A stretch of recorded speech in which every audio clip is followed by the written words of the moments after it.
All right. So let's get started. Um,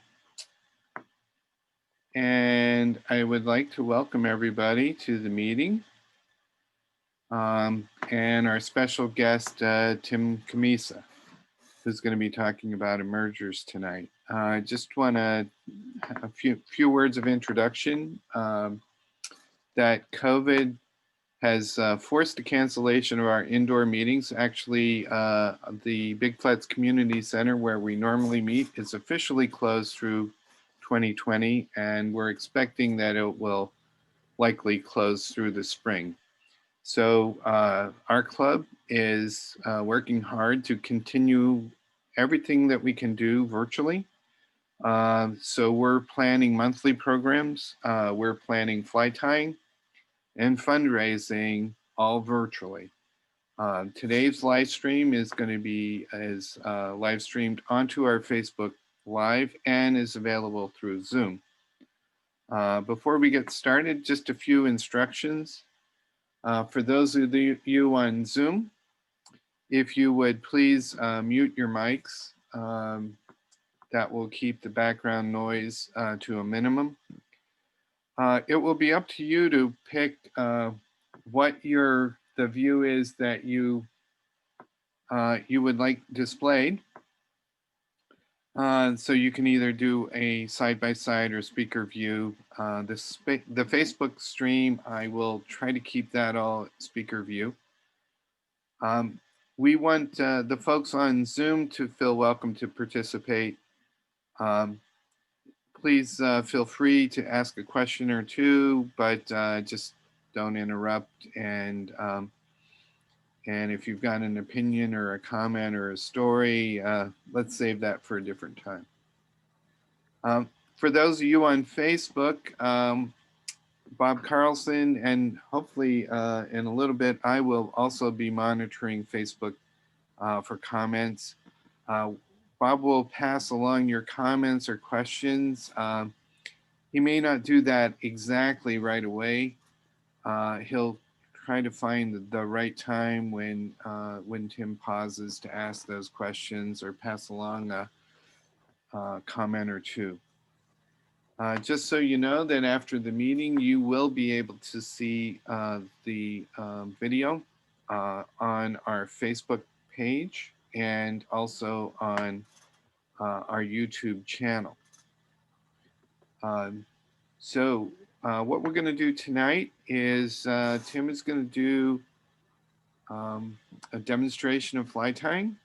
I'm going to come back in, offer a few more club announcements, and then Tim will get right into his presentation on emergers. And so without further ado, I think Bob has a short introduction for, hang on a second. I've got to figure out what I'm doing here. New spotlight. Okay. Bob, you are on. Thanks, Kirk. So I don't think our speaker tonight needs any introduction. I think everybody in the club is probably already familiar with him. Tim, as everybody knows, runs the Trout and Feather website. That's a website that has over 20,000 subscribers, over 3 million video hits, video views. He's got over 250 videos on his website on all sorts of different fly fishing and fly tying topics, like maintaining gear, how to tie with different materials and specific patterns. So tonight, Tim is going to be talking about fishing with emergers. He's going to go into both Mayfly and caddisfly emergers. And before he gets into his regular presentation, he's going to tie probably one pattern is all he'll have time to do. But with that, I'm going to turn it over to Tim. Well, thank you, Bob, and good evening, everybody.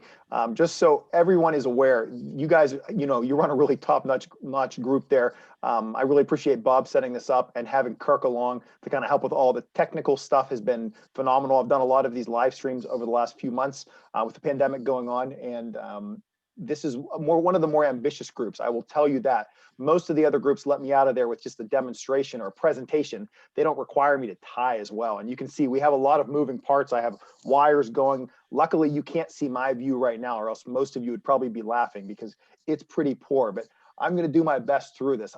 They offered that I could record this and then narrate it as I go along. And this weekend, I really thought about that. But Kirk and I had a conversation about the notion of, going live and you getting to see my mistakes if I happen to make any, which if I do, typically on YouTube, I'm able to hide those. But here, I am not. So we will see how I do. Before I get started, I'm going to try to share my cell phone screen, see if I'm able to do this. How about this? I've got it. Oh, are you able to do that? Yep. Okay, and we are good to go. So they asked me to tie a fly, and this is going to be a fly that relates back to my presentation. I'm going to be completing a presentation on emergers. It's easily one of my favorite styles of fly fishing. Whenever I thought about a fly to tie, I didn't think of one necessarily, just one pattern, because in this presentation that follows, you're going to be seeing a bunch of patterns. I mean, I love to tie flies. Even though I've been really going down this Euro nymph rabbit hole recently, emerger fishing and dry fly fishing it's easily one of my favorites. So whenever I thought about sharing a couple patterns, I decided to kind of share a few patterns in one with this fly that I'll be tying today. And I'll kind of talk my way through my rationale behind these, and I'll also share a couple different materials. So it won't just be, you're going to see one fly, but I'll share a few different materials that will, again, come up in my presentation. And with emergers, I like to think of these as patterns that sit down in the surface film. They get really down in there, so those fish, they know that they're vulnerable. And that's a word you're going to hear me use a lot with these. The other thing that we kind of associate with emergers is the notion of this real delicate style of fly for both mayflies and for caddisflies. And for the wing, I mean, we have a perfect material for that. This has been a material that we've been using for a number of years, and it's called CDC. So that's going to be the kind of main event here. And to kind of start the fly that you already see, I have a Stonefo Cayman Vise. I have a Honic hook. It's called a clink hammer hook, and I'll see if you can see this. It's an H390.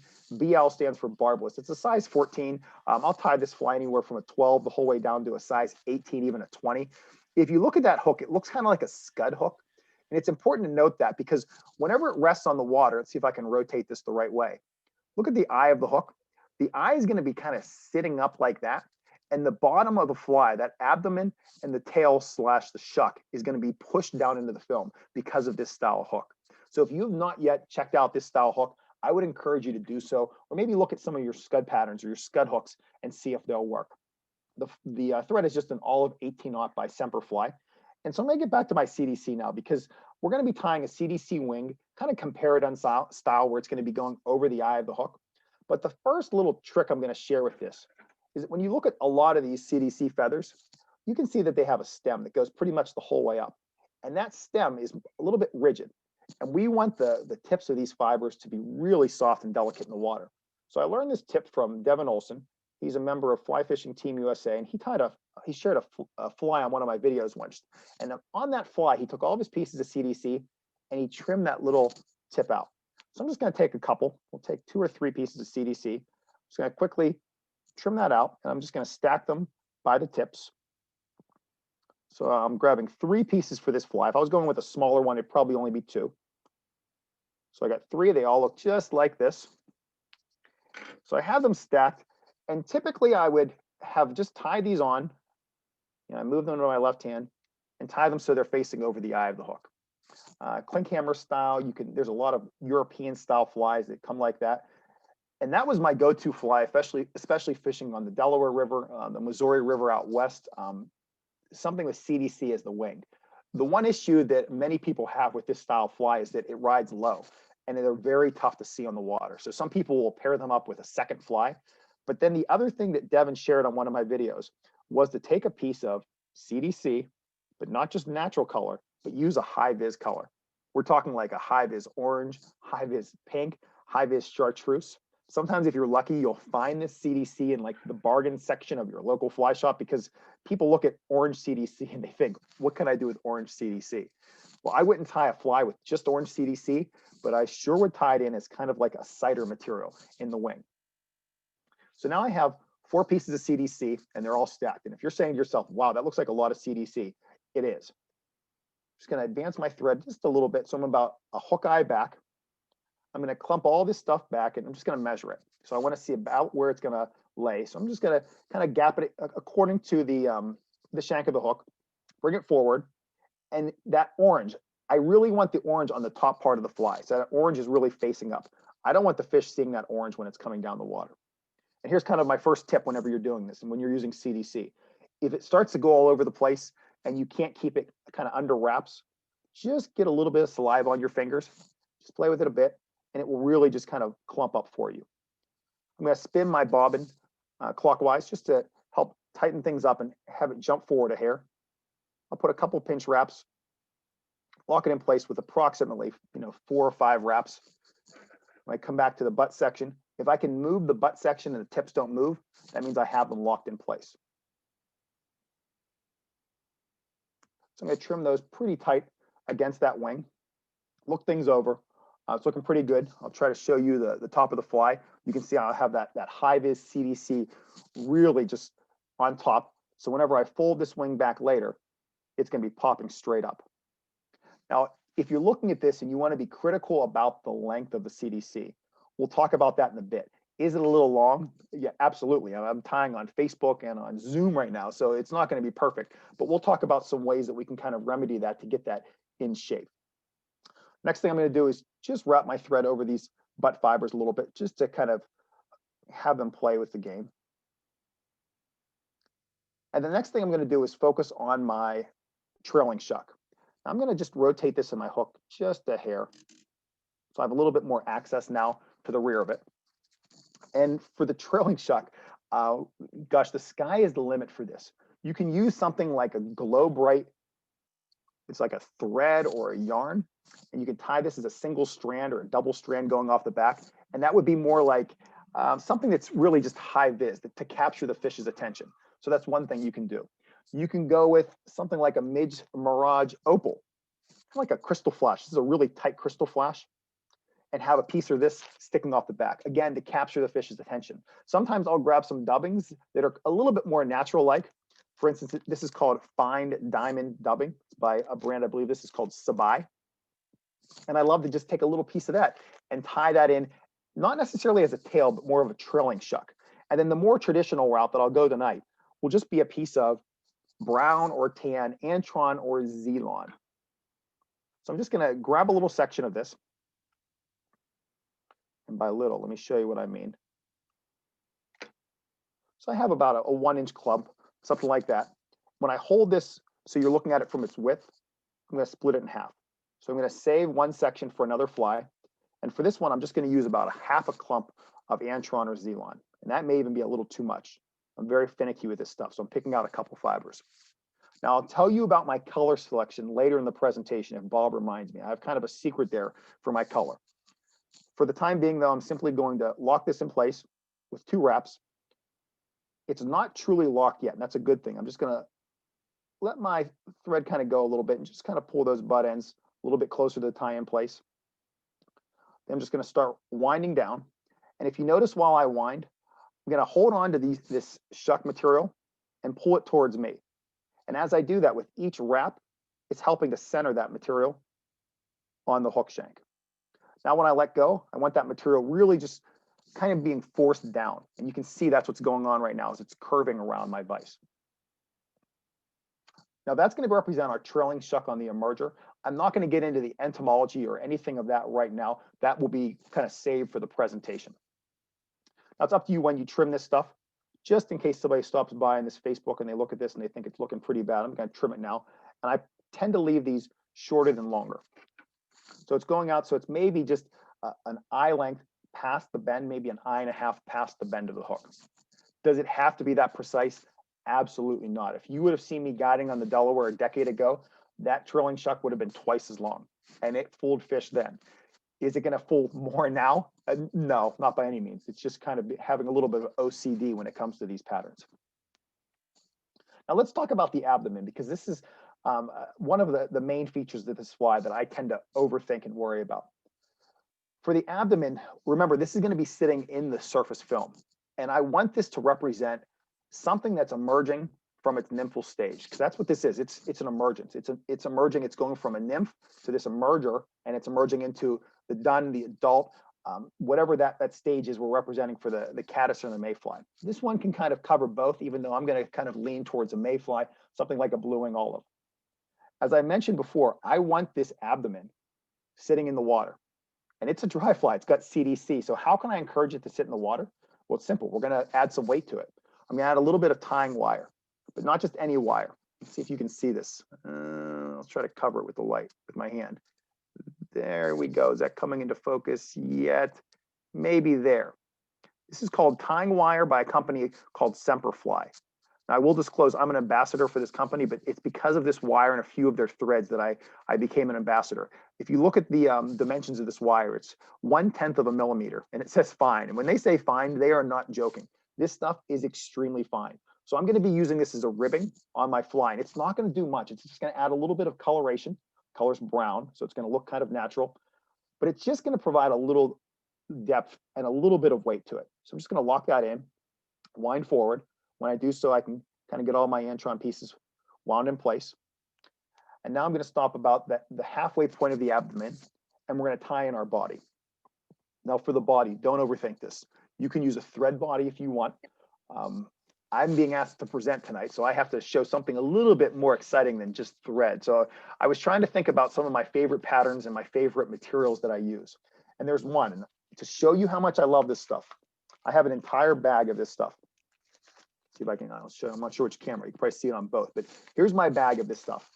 I have the front of the bag labeled with a Sharpie, and if you can read it, it says Condor Substitute. It's not Condor, it's illegal to purchase Condor in the United States, I believe. By Condor Substitute, this is actually just cheap turkey feathers that are dyed. I believe it's a turkey flat that's been dyed, and just dyed in a variety of really neat colors. Vineyard sells this stuff. Performance Flies in Spruce Creek, Pennsylvania also sells this stuff. If you do a search for it, you'll find it. It's really fine, and kind of think of it as almost a miniature pheasant tail. And I'll see if the camera can pick it up, and if my iPhone camera does pick this up as I tie it on, I'll be very impressed, because I've kind of just teased out and I've cut 2 or 3 pieces of this stuff. The color that I'm using is more of like a pheasant tail, kind of maroon color. It will get a little darker whenever I get it wet. So to prep this, I have it by the tip right now. Just going to trim the tip away because the tips are very fragile. So I can see my 3 materials. I tie them onto the abdomen. I'm just going to lock them in place, going down the body. All right, so I'm pushing them real tight up against the wire and against the trailing chuck. Now I'm going to advance my thread approximately 3/4 of the way up, just into the beginning of the thorax, somewhere around there. Now I told Kirk originally, if you're hopefully you're still listening, Kirk, I said I'm going to do this live, and I've seen many tyers who have broken stuff tying live because they use fragile materials or fragile thread, and I've chosen to use one of the more fragile ones, and I've decided to do this sans any tool. So there's no tools here, Kirk. So if it breaks, I'm blaming you, okay? And I'm simply just going to wind this forward. Well, Tim, you would have only been bolder had you chosen peacock to wind. Oh, no, this is worse than peacock, I'm telling you. So, Tim, this is a turkey. I think it's a turkey flat. It's a flat. I believe, but it's not labeled as that. It's sold as Condor Substitute. That's how it's marketed. So could one substitute like a turkey? Probably the best substitute would probably be pheasant tail. That would probably be my go-to, just because of the coloration. And you'll see as I've been trying to shield this with my hand just in case I break it so no one sees it, but I did not. So I got lucky here. And I think, you are able to see it. Do you see how there's just all these little fibers? Oh yeah. Shooting up and down. It really looks like nymphal gills. So whenever it gets wet and it's in the water, all those little pieces will move, just like a pheasant tail. And I guess I'll give another little tip here. Whenever you purchase pheasant tail, I really tend to recommend buying the center stem for the pheasant tails, because they have fibers that look like that. And too often, whenever I see people posting pictures on social media of pheasant tails, they'll work, they'll still catch fish, but that's one of the selling points of pheasant tails and peacock curl, like you're saying. They have those tiny little fibers that whenever they get wet in the water, they just breathe and they make this fly look like it's alive. And I'm wishing everyone would have unmuted and given me a round of applause for not breaking this. I mean, come on, it's a tough crowd here, Kirk. So with the wire, the next thing I'm going to do is I'm going to rib the wire, but I'm going to counter wrap that or counter rib it to basically go in the opposite direction, just to help protect that body. So this wire is not only adding weight to get this fly into the film, but it's also going to give it that brown color, give it a little bit of shine to when it's in the water, to kind of look like the nymph will shuck kind of wet.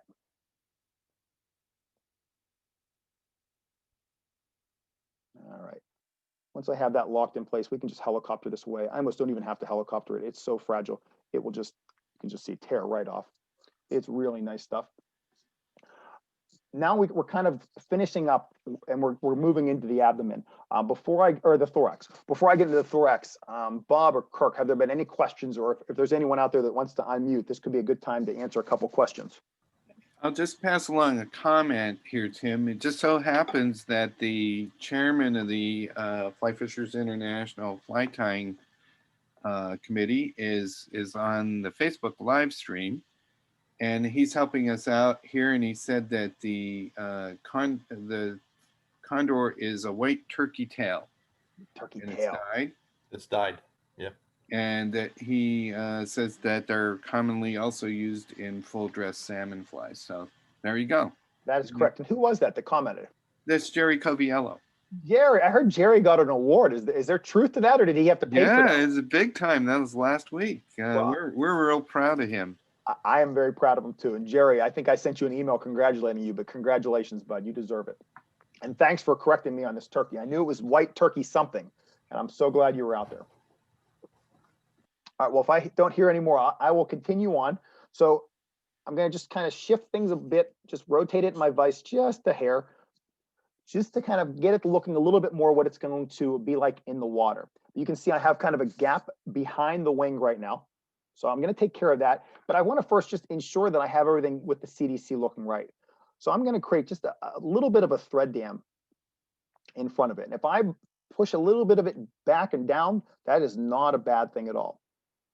Because we're not dealing with deer hair, we're not dealing with elk hair and our comparadons with that. We're dealing with CDC, and it's okay if this stuff is just kind of all over the place whenever it's in the water. So that's about how I want it to look right there. So I know it's going to be looking okay. I'm just going to wet it with saliva again, move it towards the front, make kind of a giant thread jump going towards the beginning of the thorax. And now I'm just going to place a little bit of dubbing.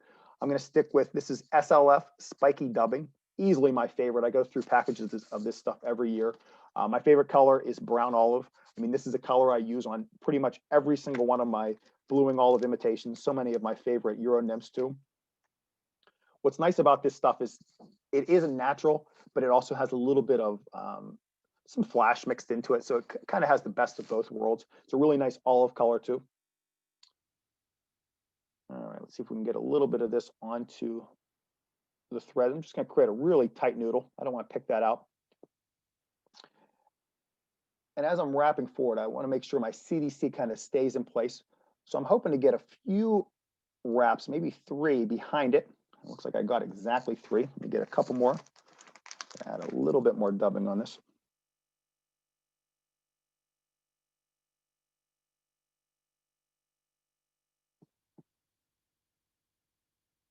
All right, I don't have much. We're talking just a nice little pinch of that dubbing.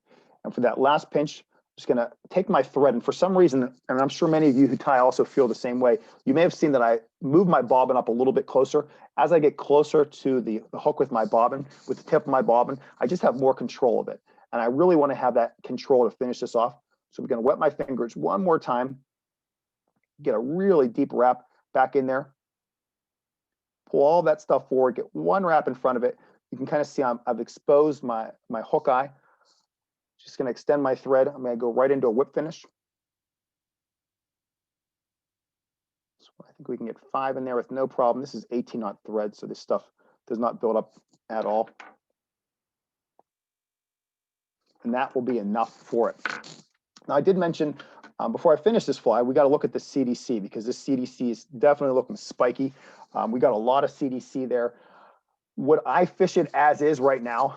Yes, I would. Would I share a picture of this fly on social media like this? Probably not, because the wing is just a little bit more than it's supposed to be. If all of you know what I'm talking about, so I'm sure some people would question, does the wing need to be that tall? The short answer is no, it does not have to be. I like to leave them a little bit longer because it's easier to see, especially if you're fishing at depth on the water. What's nice about CDC, you're able to take CDC, and I'm pinching it between my pointer finger of my left hand and my thumb. With my other fingers, I can just pinch it away with my fingernails. And I can kind of pinch it away to the correct height that I want it, and it will look absolutely fine doing that. And then there's something else you can do. You're actually allowed to use scissors on CDC. I know as fly tyers, we've been taught that that is absolutely sacrilege. I know if Tim Flagler was here, he would agree with me. And then he and I would both turn off our YouTube videos and we would start trimming them CDC with scissors, because fish don't care if you trim your CDC with feathers. But is it appropriate? That's completely up to you. Do I do it? Yes, 100%, because if I'm trying to crank out a dozen of these before I'm fishing the next day, I'm going to tie the CDC just a little bit long, and then I'm just going to trim them all to length, all probably at the same time, or at least when they're in the vise. But this is kind of a finished, we'll call this a bluing all of a merger. The final thing I'll do is just kind of walk around it, see if I have anything going on. I have a few little fibers from the thorax that are peeking out. If I was going to be critical of this fly, I probably would have built up the thorax just a little bit more, but not a bunch. You can kind of see those fibers from right here, just peeking out, kind of looking like the legs in a sense, but I don't want them to. I have this CDC that can appear as the wing and potentially as the legs as it gets wet. The biggest thing to kind of keep in mind with this fly is that once it gets into the water, you really are going to have it sitting like this. So whenever I apply floating onto this, I only apply floating, typically the desiccant, into the CDC, and I don't let anything touch the body or that trailing shuck, because I want that to be pushed down into the film. So I've kind of offered a few suggestions along the way as to the body, as to the trailing shuck. Finally, what about the wing? Can you use hackle? Can you tie this as a parachute?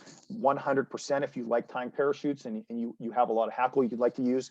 I love deer hair as well, coastal deer hair. It's really fine. It works really well. For some reason, a lot of people only associate deer hair with caddis flies, but I can tell you most of my sulfur flies and a lot of my pale morning duns that I fish when I'm out west, they're tied with deer hair just because it offers me a little bit more durability. But if I'm fishing on a spot, especially a slick or the tail out where I have fish rising that I know they're taking emergers and they have a little bit of time to inspect the fly, I'm going to be going CDC almost every day of the week. So that wraps up this one, Kirk and Bob.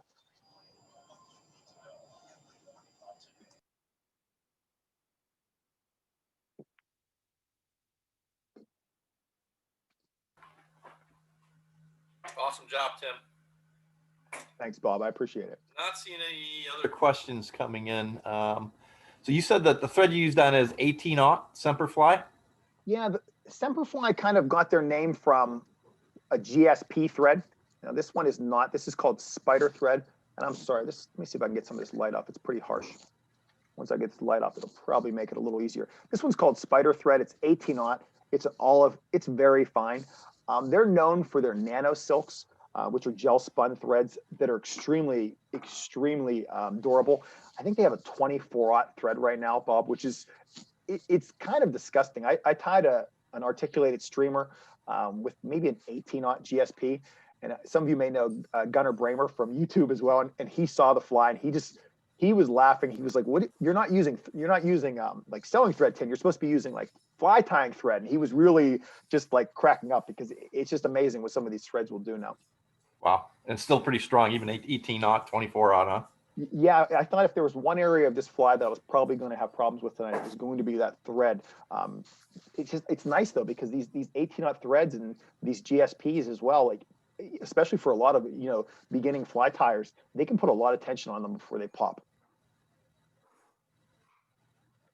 Very good.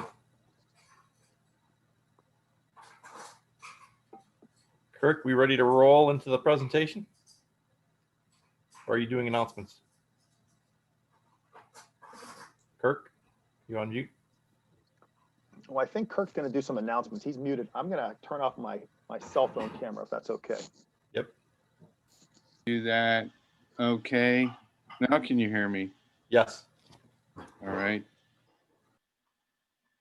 And it looks like what I'm showing on the live stream is a little different than I expected. Hang on a second here, guys, and we'll see if I can fix that.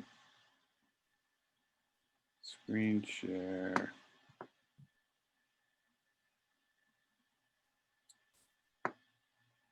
Yeah. There we go. Let's see.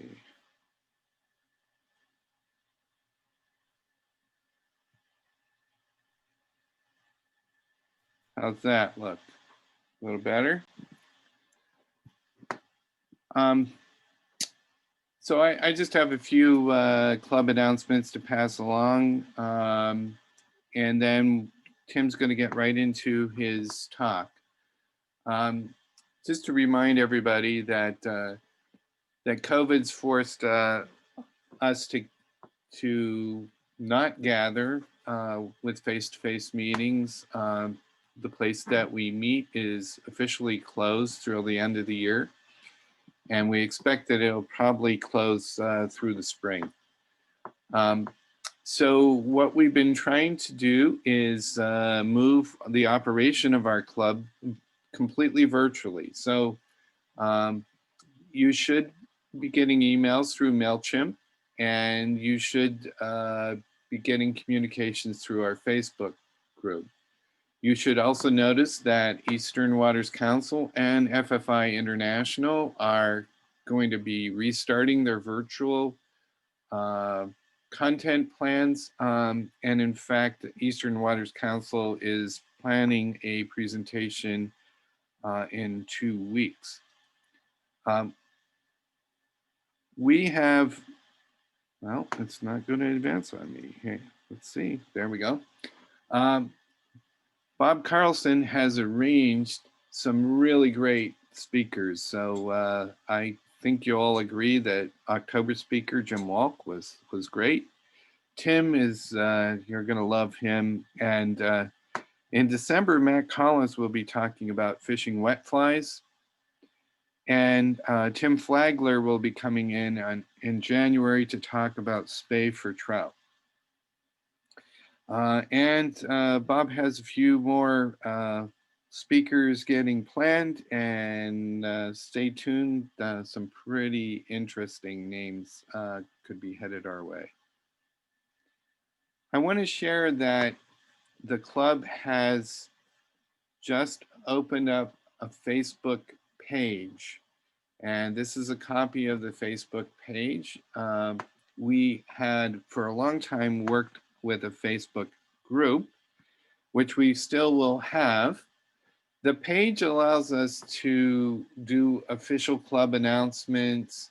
This would be where we'll post our live stream, we'll post events, and you might want to think of the page as like a cross between a newsletter and a website, where the group is going to stay more for sharing photos, tying and fishing tips, just sharing within the fly fishing community.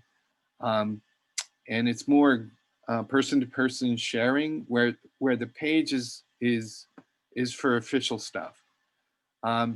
We would like everybody to go onto the page. Everybody who was on the Facebook group should have received an invitation already. And everybody on the email list of 350 should have received an email asking you to like this page and to invite friends who might be interested in our club to like this page. We are really hopeful that this will help us to get the message out about events like this. It will allow us to live stream. And should we choose to do a partnered meeting like we've done in the past with our friends at Leon Chandler, Trout Unlimited, We can cross-post between pages, and we can share speakers on live events simply by cross-posting.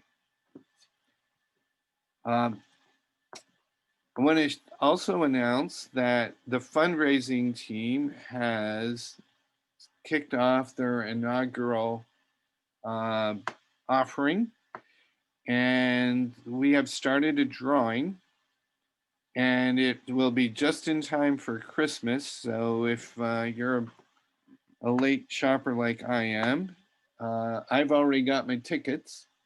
The tickets will be drawn at the December meeting. We're going to actually allow you to buy tickets right up to 7:30 on December 7th. And we're going to draw the tickets, the winner live on this, on the live stream Zoom. There's two ways to get your tickets. One is that you can buy through PayPal, and the link is on the website. It's also linked on the Facebook page and the Facebook group.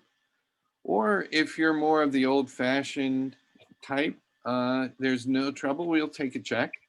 And we've sent Bob Walker's email, or his email, his phone number, and his address, so you can send a check and get your tickets that way. But you only have a month, so it's time to get rolling and get your tickets for this basket of Italian food. All right, last slide for me.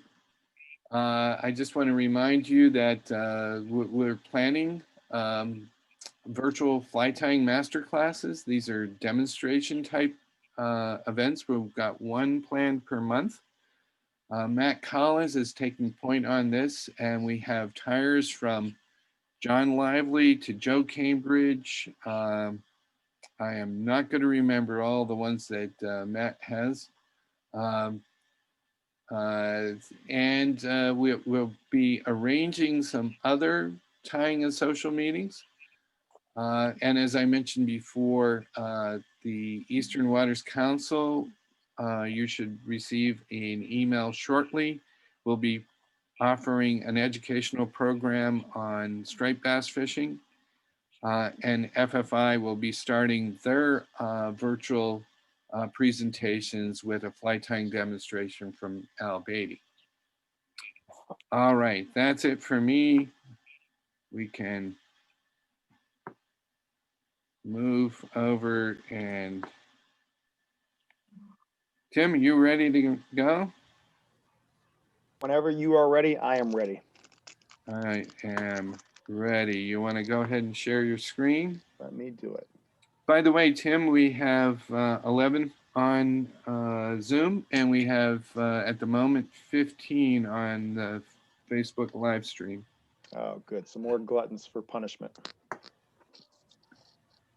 That's what I like to hear. Well, Kirk, you just tell me whenever you're ready, and I will take off. We are ready to go. All right, well, then let's continue on with this presentation. And for those of you who may have joined since the tying, welcome. My name's Tim Cammisa. I live about an hour north of Pittsburgh, so I'm a Steelers fan. I don't watch a lot of football, but I did watch the game this weekend, and I think they beat the Ravens, so it was a good thing. My day job is as a sixth grade math teacher for a school district called Seneca Valley. But I also really love everything fly fishing and fly tying. And this presentation that was selected by Bob is easily one of my more popular, because there's just so many things that are wrapped up within this. I'm going to try to make this presentation as personal as possible. But remember, our presentations really focuses on emergers, and fly fishing with emergers is not easy. I can tell you, once you have it figured out, the skills can really be applied all over the world. I'm getting a little bit of feedback, Kurt. Hey guys, hang on a second. Things that are wrapped up within this. I'm going to try to make this presentation as personal as possible. But remember, our presentation really focuses on emergers, and fly fishing with emergers is not a I can tell you, once you have it figured out, the skills can really be applied all over the world. I get a little bit of feedback. Hey guys, hang on a second. Things that are wrapped up within this.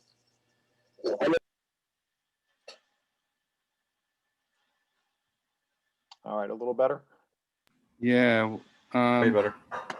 Hey, everybody that's on the Zoom call, you need to make sure that you've muted your mic.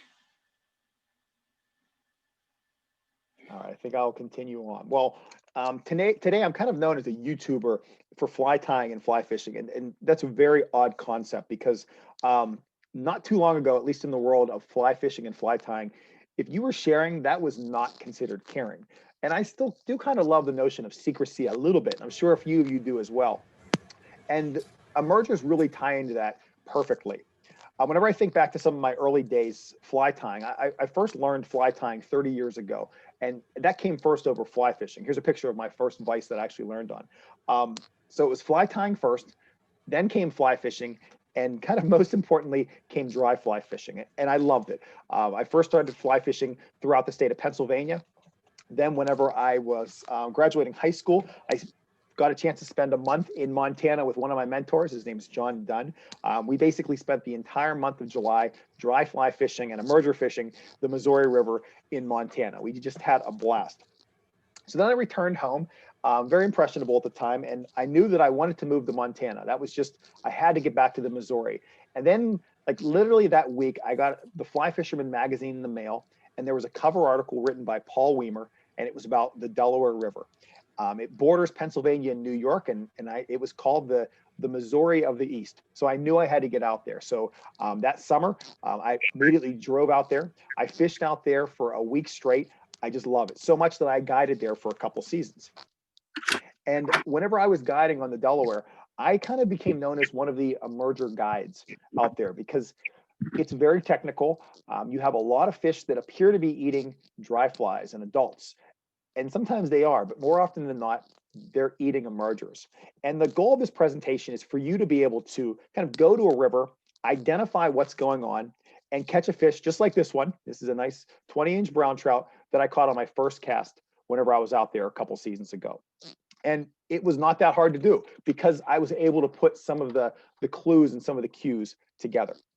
Now, as a little disclaimer, if you do follow my YouTube channel, you probably know of one of my more popular videos, and we are not going to be learning about the mop fly tonight. So for all of you mop fly lovers out there, I'm sorry, but that's really not what we're focused on. Instead, we're going to be answering a few questions, such as when you look at this fly, which kind of looks similar to the one that I tied earlier tonight. You should be able to answer these questions. Why do fish, or why do emergers really appeal to trout? What's in it for them? I mean, what situations should you say, you know what, I'm going to try this emerger over something else? And then finally, what types of patterns outperform others and why? Now, keep in mind, fly fishing, you know, I think most of us know at this point, it's not cut and dry. And this may be a remote presentation, but, you know, by all means, cut me off. If you have a comment or a question, please get it to Kirk, get it to Bob, unmute and ask that. And remember, I'm a 6th grade math teacher. I get cut off all the time. So remember, you can't use the whole like dog ate your homework excuse here. So share your connections, share your experiences, because this is really all about learning from each other. And remember, if you do get bored, trust me, it will not be the first time that someone has fallen asleep while I've been talking or thinking or even fly fishing. So to give you just a brief outline, this is kind of what we're going to be going through. I mean, I'm going to try to connect all of these sections. They are going to go in order. As a teacher, I know not to put a lot of words onto these slides, so I will try my best to make it all pictures. But while we're going through all these, please do not hesitate. Take out your cell phone, take a picture of the screen. If there's something that you have to kind of connect with, go for it. And then after this presentation, send me an email. You can get my email from Kirk. You can get it from Bob. You can head over to troutandfeather.com and contact me through that. But if there's something here that you're just like, I heard you say this, can you just share that screen or share that slide or share these slides or that resource? By all means, I would be happy to. So let's start off and let's talk about the notion of the life cycle. We're going to go with mayflies first. So if you take a peek at this, and I think you can see my mouse, we have this life cycle that goes from number 1 the whole way up to number 8. For number 1, we start with the eggs. So we have these eggs of these mayflies, and what happens from these eggs, these nymphs start to emerge. The nymphs go through all these various stages, and as they go through these stages, they start to grow and get larger, And then you'll notice you have a couple things going on with these nymphs. You have some going to the left, they're going up this way, and you have others going off to the right. Now there's a third kind that's not shown here, and we'll talk about that in a bit. But basically they're turning from nymphs into adults, and they're emerging. Once they get into this surface, they basically emerge from their nymphal shuck, and they're now forming the dun, the DUN, or the adult stage. At that point, they fly off, they get off the water because they're very vulnerable.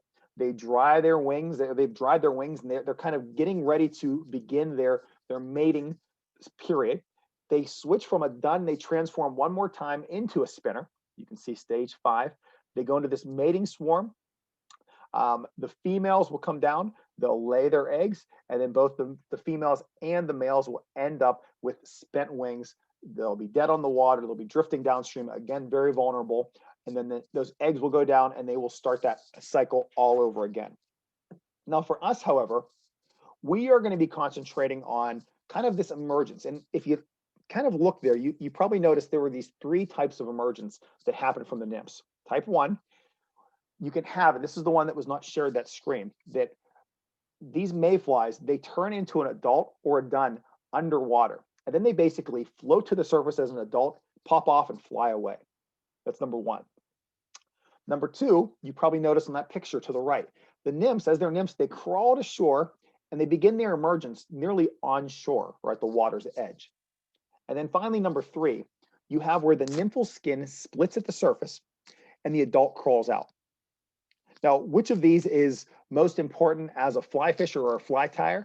Well, that really depends on the waterways that you fish, but you may have noticed that I made number 3 bold, and that's the one that we're going to focus on because the majority of mayflies that fly fishers tend to chase fall in that 3rd category. So these are the 3 categories that I just mentioned. Take a picture of this one by all means, because basically with the majority of mayflies, one of those 3 things happens. Are they all important? Yeah, maybe. Maybe you notice that there are some, like maybe some isonychias that tend to be crawling to the shore before their emergence. So that will tell you maybe I should be fishing these ones tighter to the bank. But the main key is that for this presentation, we're focusing on this nymph to dun stage. So between 2 and 4, what happens? Because there's a lot that's really going on there. So those are the mayflies.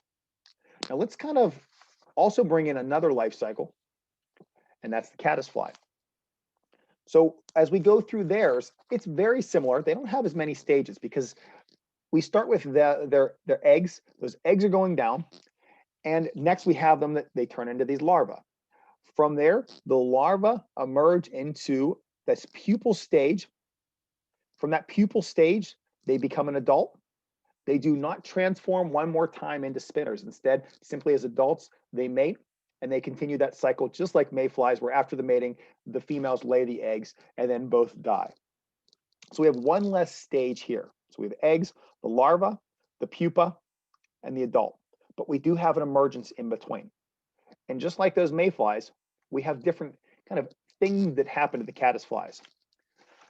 Just like before, we have these pupa, they crawl out of the water and they emerge more on land.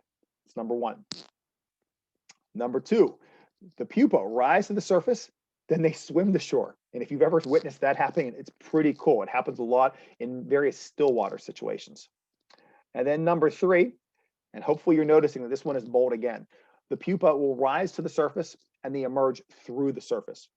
So which one is the most important to us, or which one are we concentrating on? Well, it's number 3 again. So if you want to take a picture of this screen, this would be another great one to take a picture of. So these are mayflies and caddisflies. Kind of going back, now you can try to connect all that, just kind of see what we have going on, where we have, you know, different types of caddis transforming into an adult. Now, where does that leave us? It leaves us with this phase that we call the emerger phase. This is without a doubt a very critical phase. There's no question about this. Our job as fly fishermen, and if you're into tying, our job as fly tyers is to exploit this stage. How do we do that? I mean, I think you probably know the next slide I'm going to share. It's the most important one. We do that by using, oh shoot, this is the wrong presentation. We do not use power bait. We do not use power bait. That was a joke. I'm glad Kirk got that. We exploit based on that word that you see above my head. It's called vulnerability. You probably heard me talk a little bit about that whenever I was tying that initial emerger fly. And whenever I think about the notion of emergers, there's lots of reasons why they're very important. Why they were important on the Missouri River, why on the Delaware, and why even on the streams of central Pennsylvania, out in Wyoming, and why I even used emergers whenever I was over in Iceland last year. And we have some reasons why it's kind of critical for us as fly fishers. Number one, surface tension really matters. For us, we can just simply dip our finger in the water and we can penetrate the surface and everything's really easy.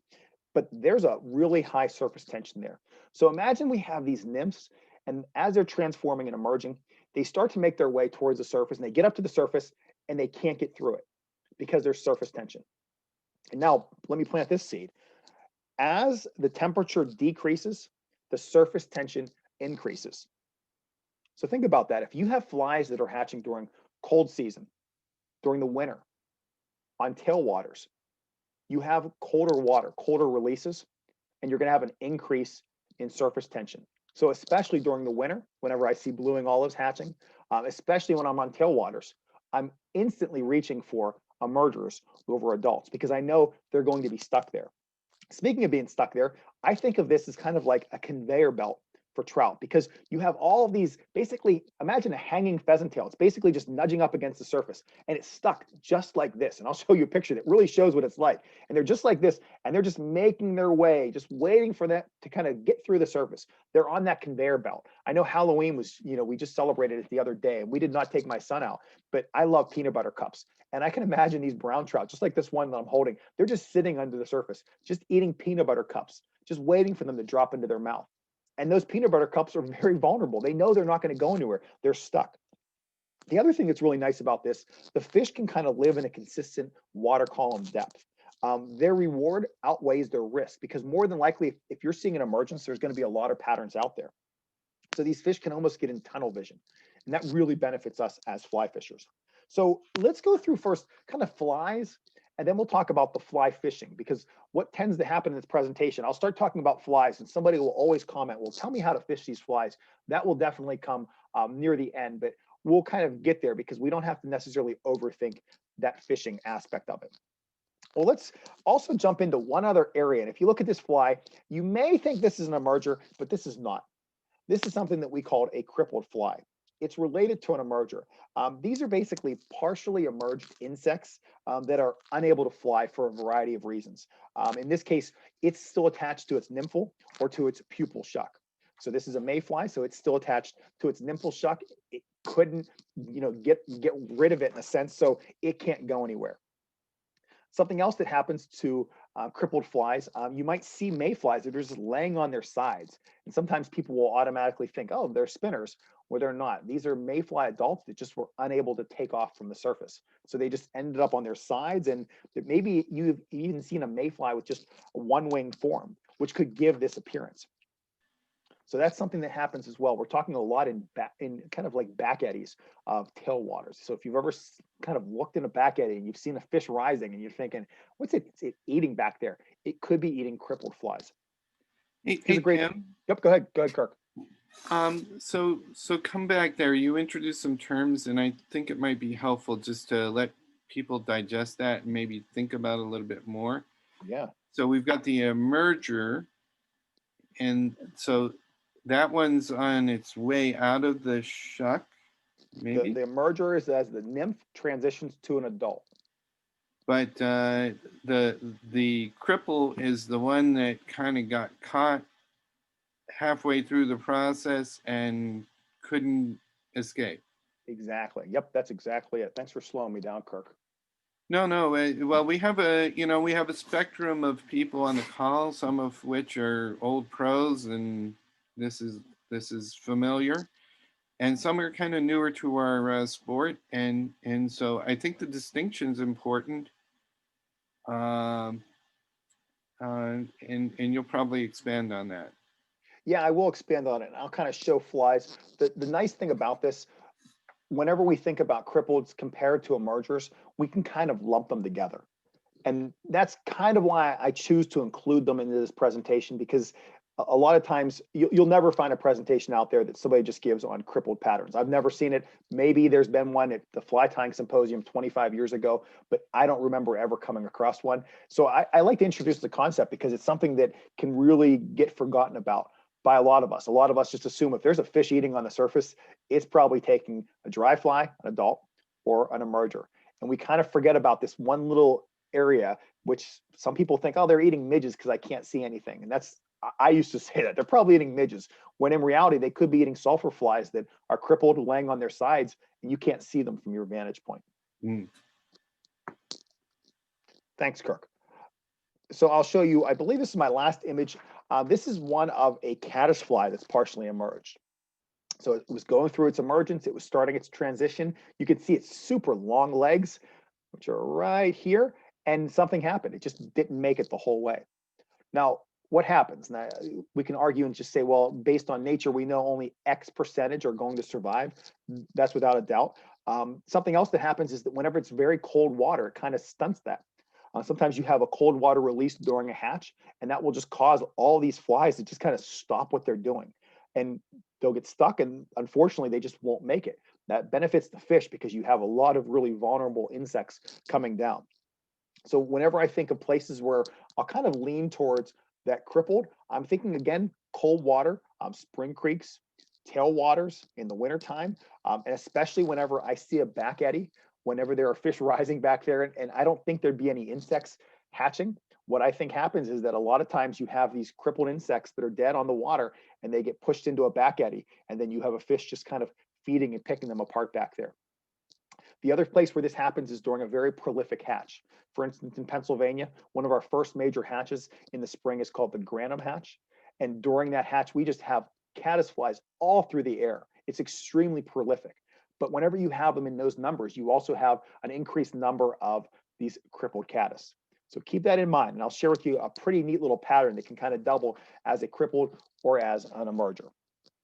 So thanks, Kirk, for kind of bringing that kind of back around.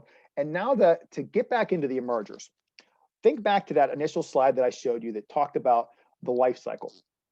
So we have all these mayfly nymphs, and we'll start with mayflies. Let's go through what I call the nuances of the emerger phase, because if I just said we're going to fish emergers and you think about that fly that I tied, that's just one fly, one event in a series of nuances for mayflies. So let me go through some of these nuances. So the first thing you're looking at is a picture of a nymph, because that's really what starts things off. You have these mayfly nymphs that live near the bottom, and they know that something's going on. They're in that last instar, and they're starting to get a little active, and they start to kind of get active, and they start moving a little bit more off the surface. They're kind of like trying things out. A lot of times you'll see fish flashing on the bottom, and you wonder what's going on down there. And more than likely, it's the beginning of a hatch, and you have all these little nymphs that are just starting to move around. They're starting to undulate. So this is the undulation of these nymphs as they begin their preparation, their journey towards the surface. Something else that happens to this part right here, I'll show you a close-up of what's happening. That's their wing case. So they have their wing case in there, and it's starting to develop. And what happens to a developing wing case? It starts to get a little bit darker. So they have this darker wing pads. And is that something that fish notice? Yeah, absolutely. Now here's a couple different fly patterns that I can share with you to kind of represent these first two nuances. One is called a swimming mayfly nymph. And if you take a look at this hook, it looks like a hook that's been bent. And that's pretty much what's happened. It's a hook that we've taken, and you can buy them like this. There are a couple that are already pre-bent, or if you feel comfortable using a pair of, we'll say pliers, you can bend a nymph hook into this undulating motion to represent that beginning stage. So if you look at a couple things going on here, we have not a tail, we have just basically antron or xylon, a tan or brown color that's going to represent the nymphal shuck. Then we have a body, we have some wire ribbing. It's a contrasting color, so you can really see that it's a pronounced ribbed body. We have a thorax, which is right behind the bead. It's a little bit bulkier. Now we have a bead here. This will help keep this nymph on the bottom of the water. And we have some soft tackle to represent those legs as it's beginning to swim. So whenever I look through other fly boxes, especially whenever I'm out fishing with my friends, and I know we're going to be fishing during a hatch, and we're not just Euro nymphing during a blind period, I can tell you very few have patterns that look like this in their box. And this is a very realistic pattern. This isn't a pattern I would just blind fish with, but if I was out on a day where, hey, I know we're chasing a blueing olive hatch, I'm going to be fishing a fly like this that's going to have a little bit of more round to it. Can you get away with a scud hook? By all means, you can. There are some tires out there that tie articulated nymphs that have a ton of movement to them. I personally don't. I feel like it's a lot of work to tie an articulated nymph that you're probably going to lose on the bottom a high percentage of the time. So I don't like putting that much time into something that I would lose. The other thing that I mentioned, I shared that those dark wing pads. And there's a fly that has become very popular over the last few years for a variety of reasons. It's called a Perdigon nymph. This is a fly that's, I believe, originated from the French fly fishing team. It's real slender body. We're talking very, very little to it at all. There's a Coq de Leon tail. Then there's a hot spot as the thorax. Then you have a little bit of black nail polish right here. It's coated with something like a UV resin, and it's cured, and that's it. It's intended to fish typically in spots that are a little bit deeper because it just drops in a hurry. But the thing that really kind of struck me about this fly, one of its kind of selling points, it's on a jig hook, which means that it will ride or tends to ride more hook point up, but it's going to be bouncing back and forth with the current. But think about that wing pad that I showed you before and take a look at the top of a Perdigon. It's covered in black. It's very dark. Now, there's some arguments. Why do they have black there? Well, you can say it's going to contrast against the body or against the thorax. In this case, it's a high-vis orange contrasting against the black. Absolutely. But it's showing something dark there. And fish do tend to key on that. I can tell you some of my early nymphs that I tied were tied with a real dark antron wing case. I know traditionally you use something like either pheasant tail or turkey tail, but I would go with antron just because it gave a little bit of shine to it and it was very dark. And that's something that I really thought that fish could key on. And I still believe to this day because of those dark wing pads. Does that mean if you're fishing a nymph that doesn't have a dark wing pad or wing case, you're out of the game? Absolutely not. But this is just something that can kind of get you a little bit closer there at times. So we have this undulating nymph. What happens next? Well, what happens is the nymph starts to form these gases in the exoskeleton. And those gases start to get into this exoskeleton to help with buoyancy. So you can see this, the nymph has started to rise up and it's just getting close to the surface. You can see it's not quite through the surface yet. And why is that? Because of surface tension. So this is that conveyor belt. This is that peanut butter cup on Halloween that's just getting ready for the trout. So it's made its way to the surface, but it can't get through yet. It hasn't finished its transformation. You can see that wing pad in the back, very dark. It's starting to grow out there, little wings. You can see its legs are pronounced. It's kind of just sitting here, kind of its tail splaying out. Is it always going to look exactly like that? No, not by any means. Now think back to that pattern that I tied earlier. It's similar to this in the water where we have kind of that abdomen peeking down and I have a trailing shuck on mine. Could it represent a tail or the nymphal skin? Maybe, maybe not. But that's kind of what we're going for, something that's kind of seen below the surface. They can be trapped at this point for anywhere between, 5 to even 25 minutes. So keep that in mind, that this is a stage they can get locked in. So whenever you hear your friends say, you ask your friend, what are they taking? And they say, well, they're taking no-see-ums. You're right. You and I can't see them. They can. It's right under the surface. Now, as it starts to pop through the surface, there's something that's been popularized. I believe it was from Gary LaFontaine years ago. And if Jerry's still listening, maybe he can give me information on this. This is something that was controversial at the time, but as it emerges from the nymph into the adult, there's been this notion of this halo of light that as it first starts to pop through the surface, there's this light that nearly escapes as it goes through, as it kind of escapes through that tension. Is there truth to that? I personally don't know. It's something that I at least like to share in this presentation, just to at least give you some information. I'll share a fly that's kind of been popularized about that halo of light. So what are my flies that I fish? This is one that if you met me 15 years ago, I probably wouldn't have shown you this fly. Easily one of my favorite flies. This is one of my guide flies on the Delaware. I do have a YouTube video on this one. It's called a Parasail Post Pheasant Tail. And if you ask me, why is there a reason to tie your own flies? It's because it's really tough to buy these ones. A lot of tyers will not tie them. And the gist is really simple. It's a pheasant tail on a heavier hook attached to a piece of monofilament or fluorocarbon, which is just tied in with some high-vis parachute post material. Nothing to it. But the pheasant tail doesn't have any floating on, but this stuff does right here.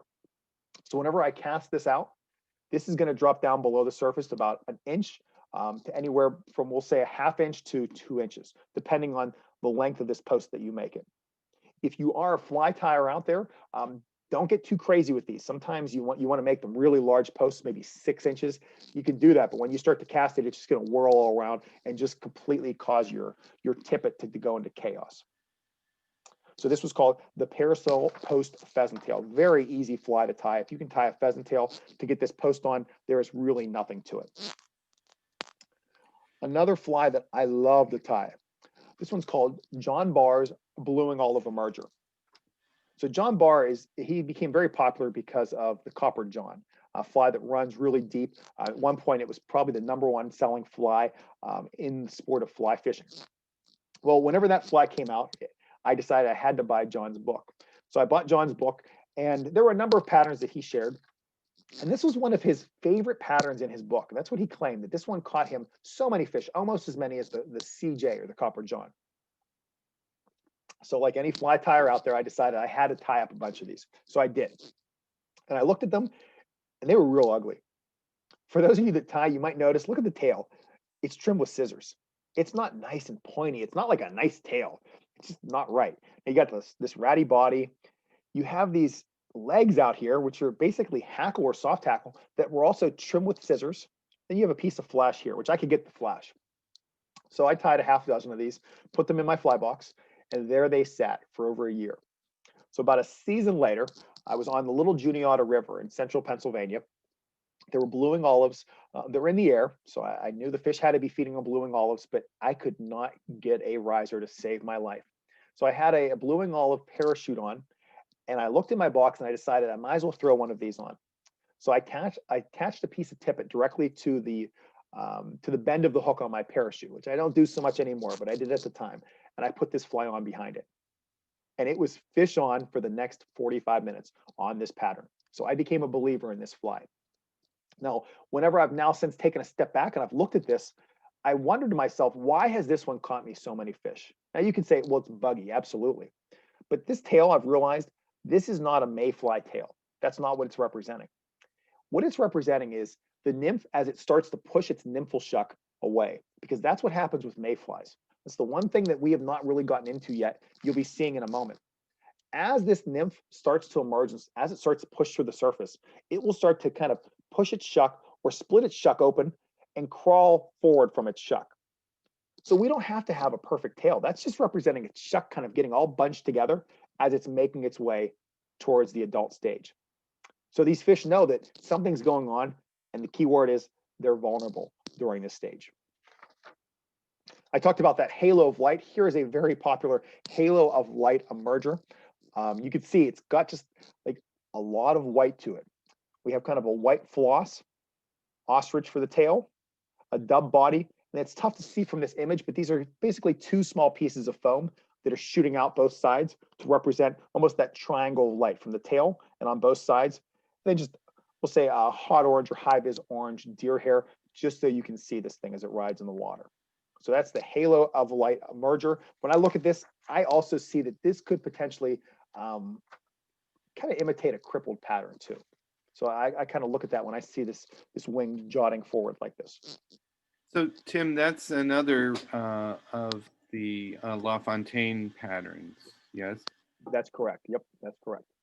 Do you think that the orange in that case, even though it's a wing, is trying to simulate the trigger of the nymphal shuck, the orange shuck? Is that it?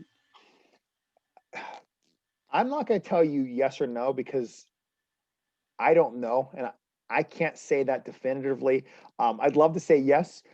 I can tell you that every time I go to Michigan and I fish in Michigan on the Au Sable and on the Little Manistee, the locals in Michigan use orange like it's going out of style. I'm telling you, like an orange spinner. When I say orange, I mean orange tail, orange body, orange wing.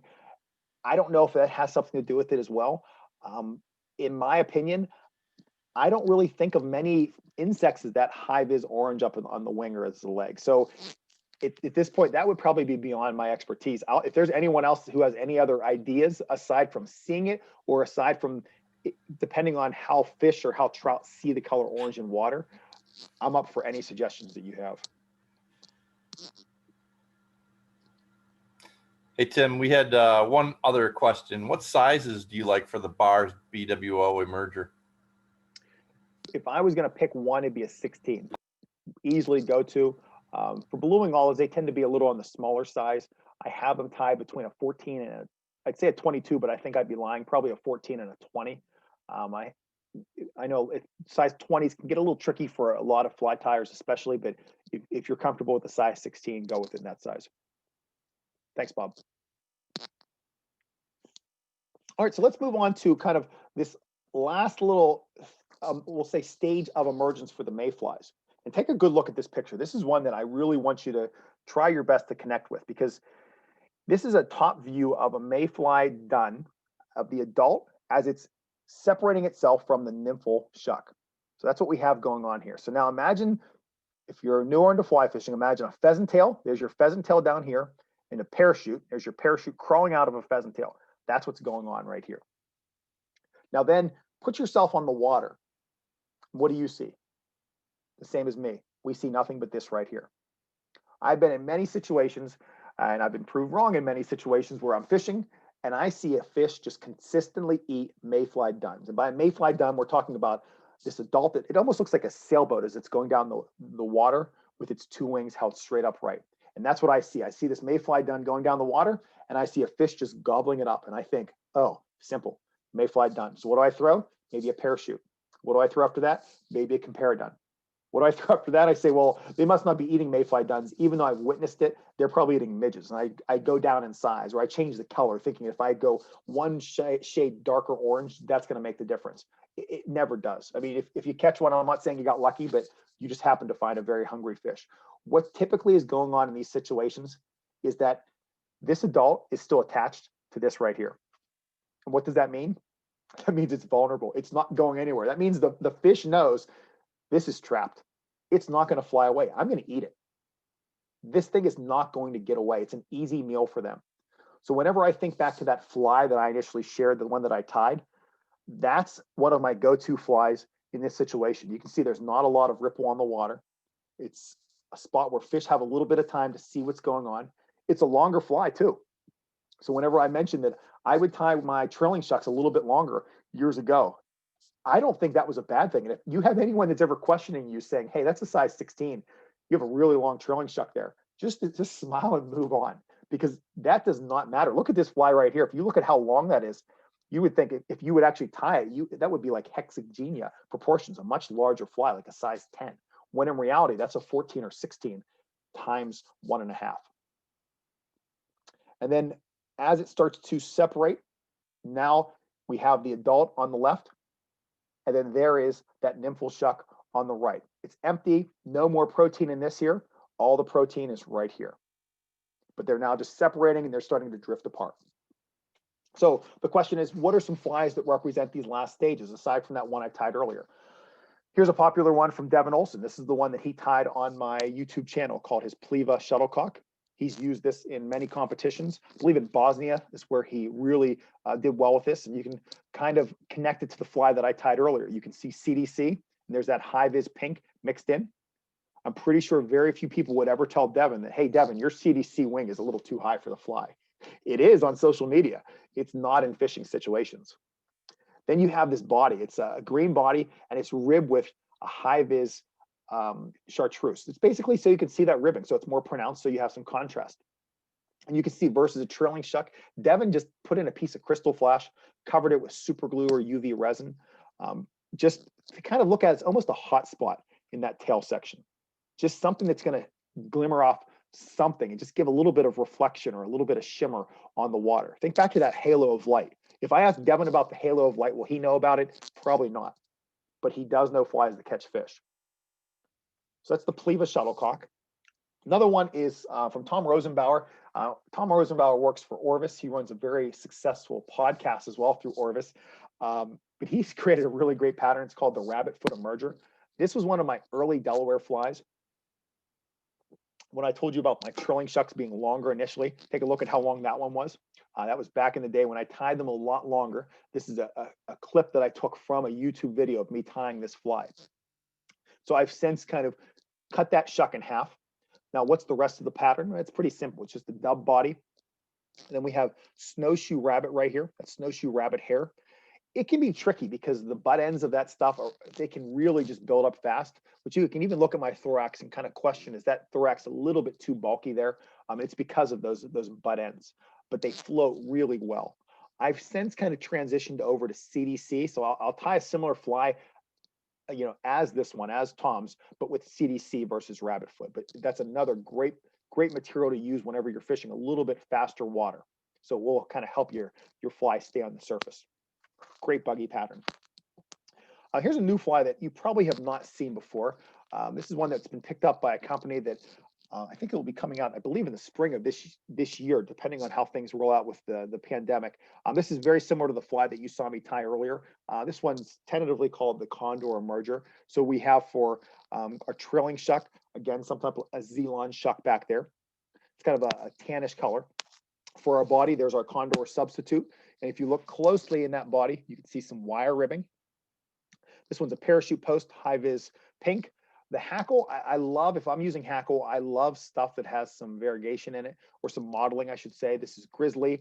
I love a Cree look. I love a barred dun or a barred ginger. Basically, it shows movement in the fly to me whenever I see some type of barred in that hackle. And then the thorax of this is kind of like a light Cahill dubbing or a sulfur dubbing. And if you kind of look at this fly, my reasoning behind kind of developing a pattern like this was I wanted that Condor substitute to represent the nymph. And then here is the adult mayflies that's coming out, which tends to be lighter in color than the nymph. So that's kind of the gist of this fly. I think I was mentioning during the tying, I told you if Bob reminded me, I would tell you one of my little secrets when it comes to trailing shucks. And my main secret of trailing shucks is that the earlier the season, we're talking like March, April, I tend to tie darker colored trailing shucks. And as the season goes on, they get lighter and lighter in color. So whenever I'm thinking about the Hendrickson, which is a really early fly, whenever I think about March browns, I tend to have them with brown trailing shucks. Then they get a little bit more into that tan. And then here they're almost a light tan or a camel color as we get later on into the spring and into the early summer, which is when I'd be fishing something like this. So that is the Condor Emerger. And I think I have one more in here. This is a new fly. I've been fishing this fly for a while. I was not allowed to share this fly because it was tied with the material that was not yet out. I think I mentioned I'm an ambassador for Semperfly. They are constantly coming out with new materials. What's nice about them, though, we have these meetings with the owners of Semperfly, and then after we've had a chance to tie with and to use the material, we talk about it. And they're one of the few companies, and this is why I've chosen to be an ambassador with them. If we say this is not a good material, they literally just say, all right, take that bag, throw it away. It will never see market. And that's tough for companies to say that, they're throwing away $5,000 or $10,000 worth of R&D and product. But they do that. So that's what I like about them. So if you take a look at this one, this could be a fly that could represent a caddis or a mayfly. It's trailing shuck, same as before, but the material they use for their body, it's called dirty bug yarn. It's just hitting the United States now. It's really simple. Imagine just almost like a chenille style yarn. You simply tie it in and wind it forward. There's no ribbing or anything. There's some great mottled colors. I would contact your local fly shop to see if they have it. If they don't yet, look for it. The stuff is awesome. It's really fantastic. It does not float unless you apply floatant to it. So that's why I like it on emergers. It helps to just keep the abdomen in the water. You can see I have some CDC and then some deer hair as well. And I think I got a couple more for you for these flies. This one's called Matthews Sparkle Dun. This is a fly that's been popularized by Craig Matthews. I believe it's also one of Tom Rosenbauer's favorite flies. Simple pattern. We just have a trailing shuck, very slender body, and then a compare dun deer hair wing, which basically means it's a fan style wing. This one I did not tie a ton of deer hair in, but what's nice about this fly, you have this deer hair wing that's kind of splayed out. So this could double as a spinner in a pinch. If you remember, that's the last stage of mayflies where these flies are just kind of laying spent on the water. And if you look at this from the bottom view, that's really what's going on. as Kirk had kind of mentioned, I brought into this conversation the notion of crippled patterns. So take a look here. We have a Mayfly adult. It has completely made its transformation into the adult, but it just couldn't get off the surface.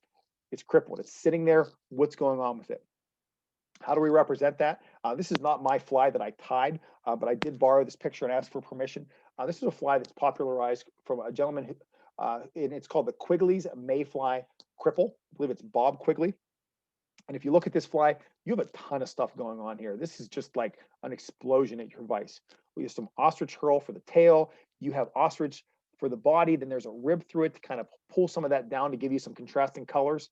There's some dubbing underneath in the thorax. You have a deer hair wing that's kind of splaying out front. Then you have some barred brown, or maybe it's Cree hackle tied in. I mean, you just have a lot of stuff going on in this fly. So this is one that is intended to represent a crippled pattern. So whenever we kind of think our way through everything that I just talked about from mayflies, here are all those nuances that I just talked about. So I told you I wasn't going to put a lot of words on the screen, but if there's one picture to take, this would be a good one to grab your cell phone and take a picture of all this stuff. Those are mayflies. Any comments or questions with mayflies before I jump into caddisflies?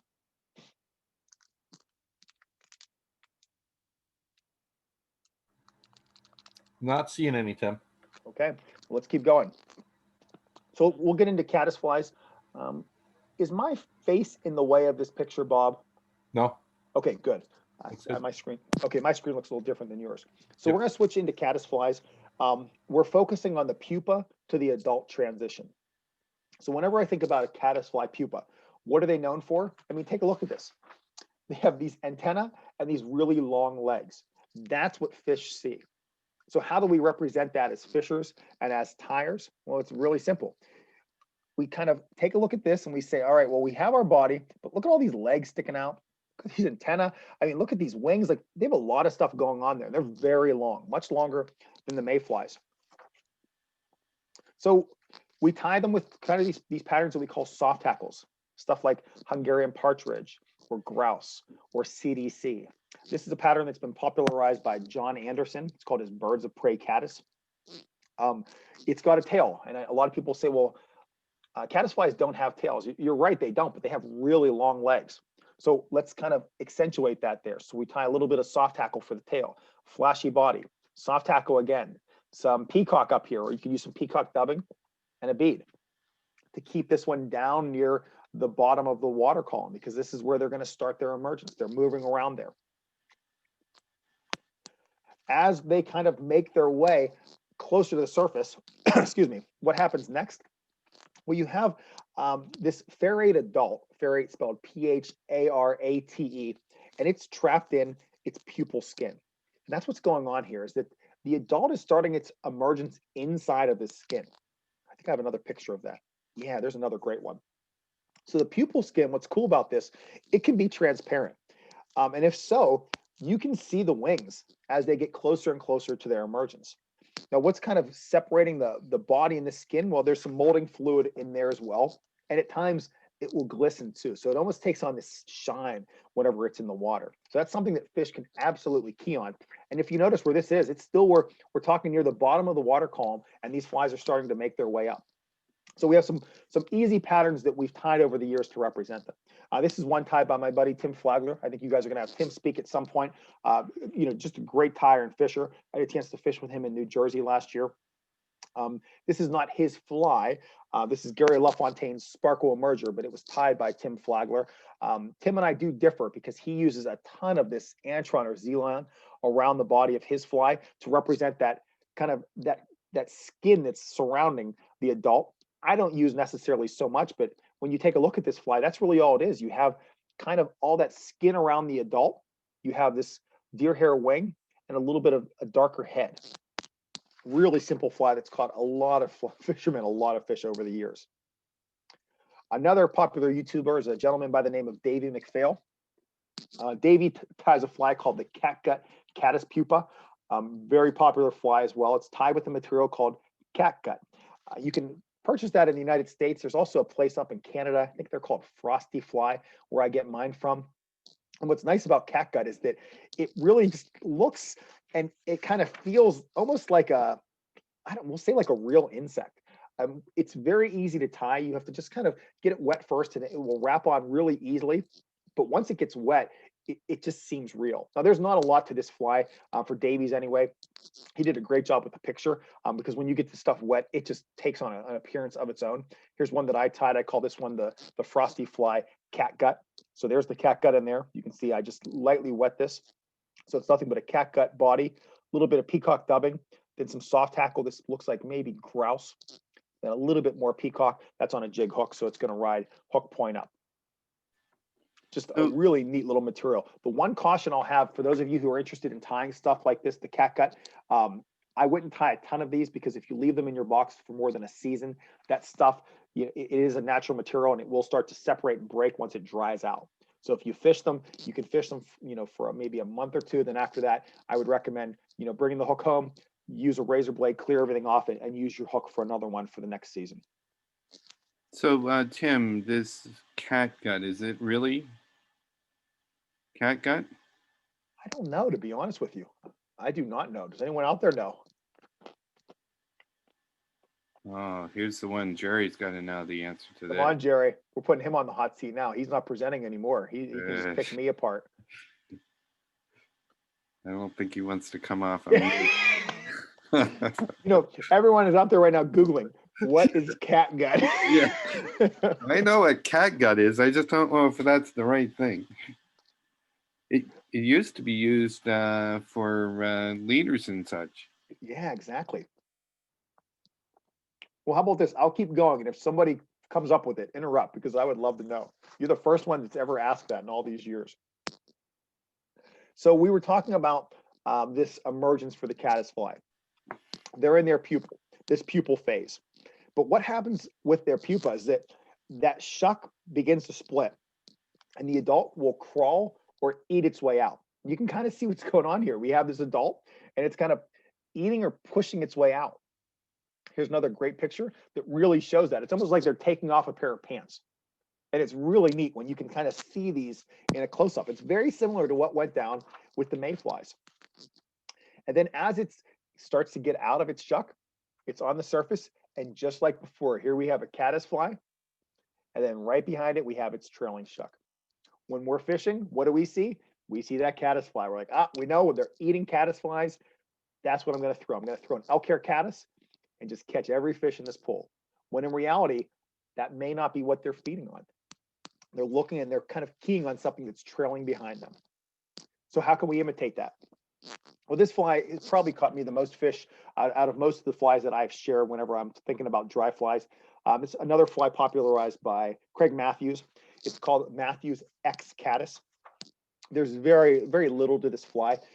Imagine kind of like an elk hair caddis, kind of redone in a sense.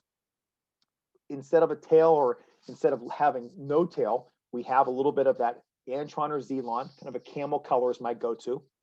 A pretty tightly dubbed body with the hare's ear dubbing. If you look through that body, you might be able to see a little bit of sheen in there. It's a hairline dubbing. For the underwing, you can probably see some CDC poking out. So whenever this sits on the surface film, that CDC will get wet.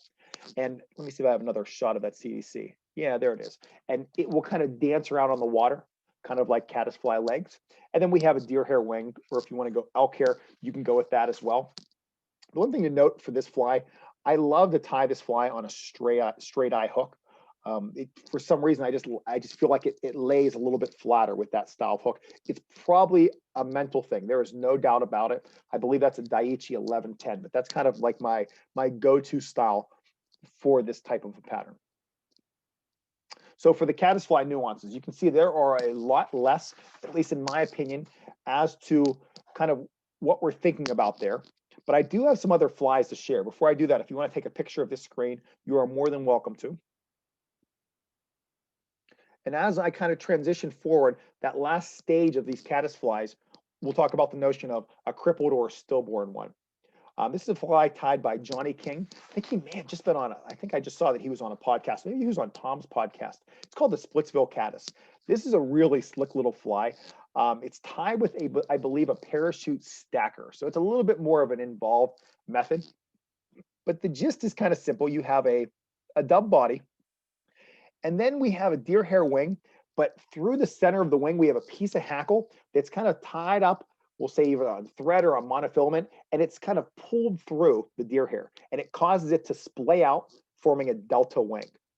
So it really just forces all that deer hair to the sides and to the surface. And that's really just a really great imitation of a crippled or a stillborn caddis, where it's just kind of like it's lost everything. It's just kind of laying on the surface. Johnny came up with a winner there.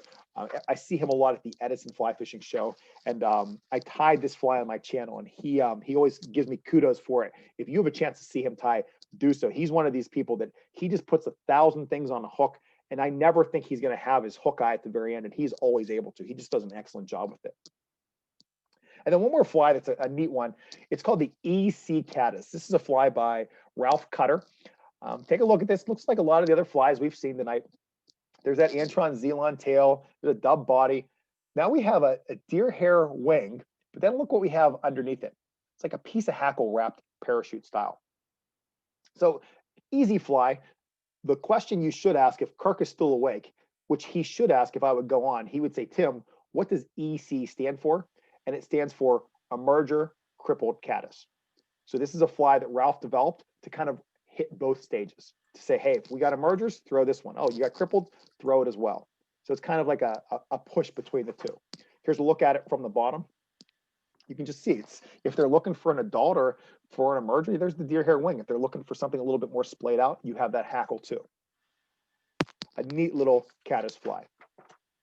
Now, I know not everyone is a tyer here, so I'm not going to get into the notion of tying too much. The majority of those patterns that I just shared, you are able to purchase as well. If you are tying or purchasing flies, besides just saying to the fly shop owner, hey, which fly should I work? You've probably kind of heard some of my more popular, or the ones that I favor more as a tyer and as a fisher. They're the ones in bold right now. I think if I click on it, it will kind of bounce those ones out. I look for an Antron Zelon shuck or something high vis. I love CDC. I think bent hooks, they're just a little different. It's different than what everybody else has. We also talked about the notion of articulated nymph hooks. They will be really different. I can promise you you probably won't run into too many other people that have those. But again, if you're into tying, be prepared to lose a few of those, but they do work well. So think back to yourself and maybe ask yourself, do you already fish emergers? And I'm betting you do. If you fish something like a Parachute Adams, that could be taken as an emerger. A Comparadon, you probably already fished or heard of the LaFontaine Sparkle Caddis. Those are all emergers that we think about whenever we're talking about this. The other questions to ask yourself, though, do your patterns break the surface? It's a really big question. And then do they represent all of those various nuances of the emerger stage? Because that's what we're trying to do. Now, if you're not a tyer, you maybe have somebody like this. This is my great uncle John. He loves to tie for others, especially me. That is what his tying room looks like. There's a drawer here that's labeled Jungle Cock that in like 1994, I did not realize the value of Jungle Cock. And when I went over there and I tied these black ghost patterns, I was using all of his Jungle Cock because that's what the book said to use. He got a little bit of mad for me for that one, but he has since he does not hold that against me. But, I talked about the notion of tying, last minute tying. You might be tying stream side. This is a picture of me tying a fly. This is an emerger fly. I was about to put soft tackle on after this step. We had been on the water in, I think, eastern Pennsylvania. It had been an okay day, but we started to see fish just kind of all over the place. And I didn't have a lot of emergers with me. I had these little red boxes. Those are like my Euro Nymph boxes. So I said to my wife, I'm like, hey, we got to take a break. I need to run up, just tie a couple with some soft tackles, some CDC on them. Came back down, and I'm telling you, like the very first cast after that was this brown trout, just a gorgeous brown trout. And I really believe that CDC made the difference. And that was CDC on a nymph. That's something that we tend to associate CDC with dry flies, but do not hesitate to also consider putting some on nymphs because there is just some exceptional movement whenever it's in the water. Now, the next fish after that was this one. It was this rainbow trout. I've been told if you hold the rainbow trout a little bit closer to the camera, they appear a little bit larger. But let's not just concentrate on the fish because I want to talk about the notion of why did I know to go to an emerger? What told me that? Now, an easy thing that you heard me probably mention, sometimes you can just see fish moving on the bottom. You can just start to see just these little sparkles. And fish are moving, they're getting active, they're feeding on something down there. That's an easy clue. But some other triggers, it deals with surface feeding because once, I mean, you kind of heard me talk. We have basically these nymphs that are moving down below, and then the next really main part of the game tends to happen a little bit closer to the surface. So whenever I look through here, I see kind of like four things that are happening. And in number one, you have a fish that's just sipping. Now, I probably should have prefaced it with, do they always stay in these stages? No. Just because I say they're sipping in number one, does that mean they can jump to number four and go back to number one? Absolutely. But typically or generally, and there's a lot of documentation, a lot of stuff has been written about these stages. Number one, they're sipping. That tends to happen. A fish tends to sip the fly whenever it's more of the emerger. I'm sorry, whenever it's more of the spinner stage. So think of kind of a sipper as a spinner. Number two, when they slurp, they tend to slurp in adults. Versus number three, when you have a splash, those splashy rises, those tend to be fish that are chasing caddisflies, a caddisfly that's escaping a little bit faster. So you could have a fish kind of almost chase it out of the water. That's more of an emergence. And then number four, that's the boil, where they kind of came up to the surface. Their head didn't quite go out of the surface because they're picking that fly off just under the surface and they go back down. That's more of a boil. And that tends to be the mayfly or the caddisfly emerger. So whenever I think about which stages am I looking for, I'm looking for fish that are just kind of coming out of the surface or almost just showing their tail, where it's kind of like the two kind of, they're really high or they're really low, but you're seeing fish.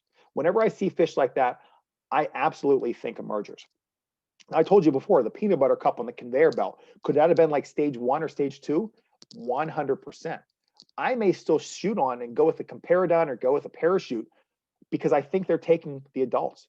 But hey, I mean, if I get rejected a few times and that fish is still rising, I am absolutely going to shift gears over to some type of an emerger. So think about like checking the water type that you're fishing as well, just because, I mean, for instance, there's been times where, I don't know, my wife and I were fishing and we saw all kinds of fish kind of coming out like number three. So we just assumed, hey, they must be chasing caddis. And we fished caddis flies by the surface and we just got rejected after rejection after rejection. They were chasing caddis flies, but it turned out there's these adult caddis flies, the females, they dive into the water to lay their eggs and then they fly and they pop back out. So these fish were chasing these caddis flies that were laying eggs on the bottom and they were chasing them as they were making their emergence out. So they were watching them rise the whole way from the bottom to the top. Now, how do you know that happens? Well, that just takes lots of experience. I can tell you it took us a really long time to figure that out. So that was an emergence, but it wasn't one that I was necessarily prepared for at that time. Then we kind of had to shift gears and kind of get into the notion of fishing for these things. Hey, Tim. So, yeah, go ahead. Go ahead. In a situation like that, where you've got these caddis shooting up from the bottom, how does that change your strategy, your fishing strategy? Do you go down and get them? Is that? Yeah, and if you give me 4 slides, I will get there. How about that? Oh, right. I'm sorry, I didn't mean to jump on you. Kirk, you're not. No, not at all.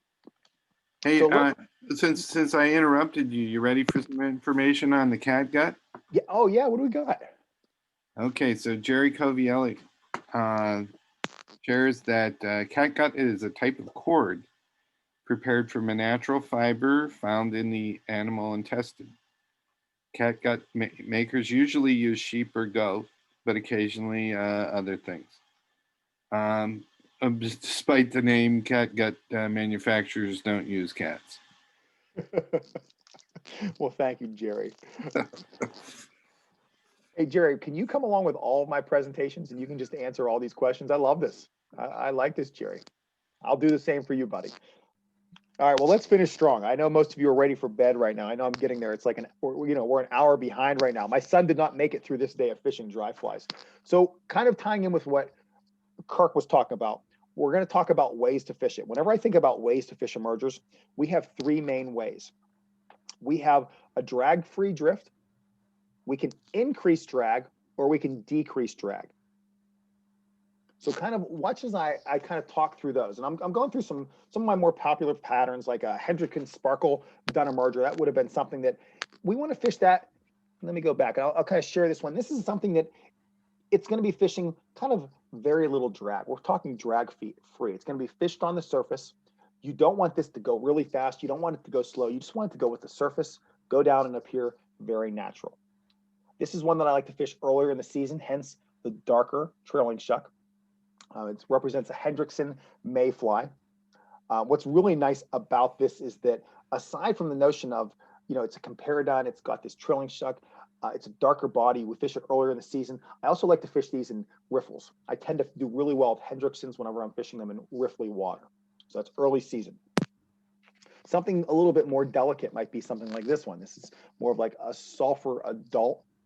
So we're kind of moving into that adult stage. This is something that would be in a very slow moving water or somewhere where the fish have a little bit more time, just some CDC, very delicate. I want it to be very just kind of drag free. I don't want it to be pulling at all. I want very little movement.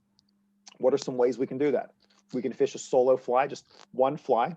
We can make mends, which means we're going to be taking our fly line and basically picking up, and we tend to kind of push it or lift and set it down against the water.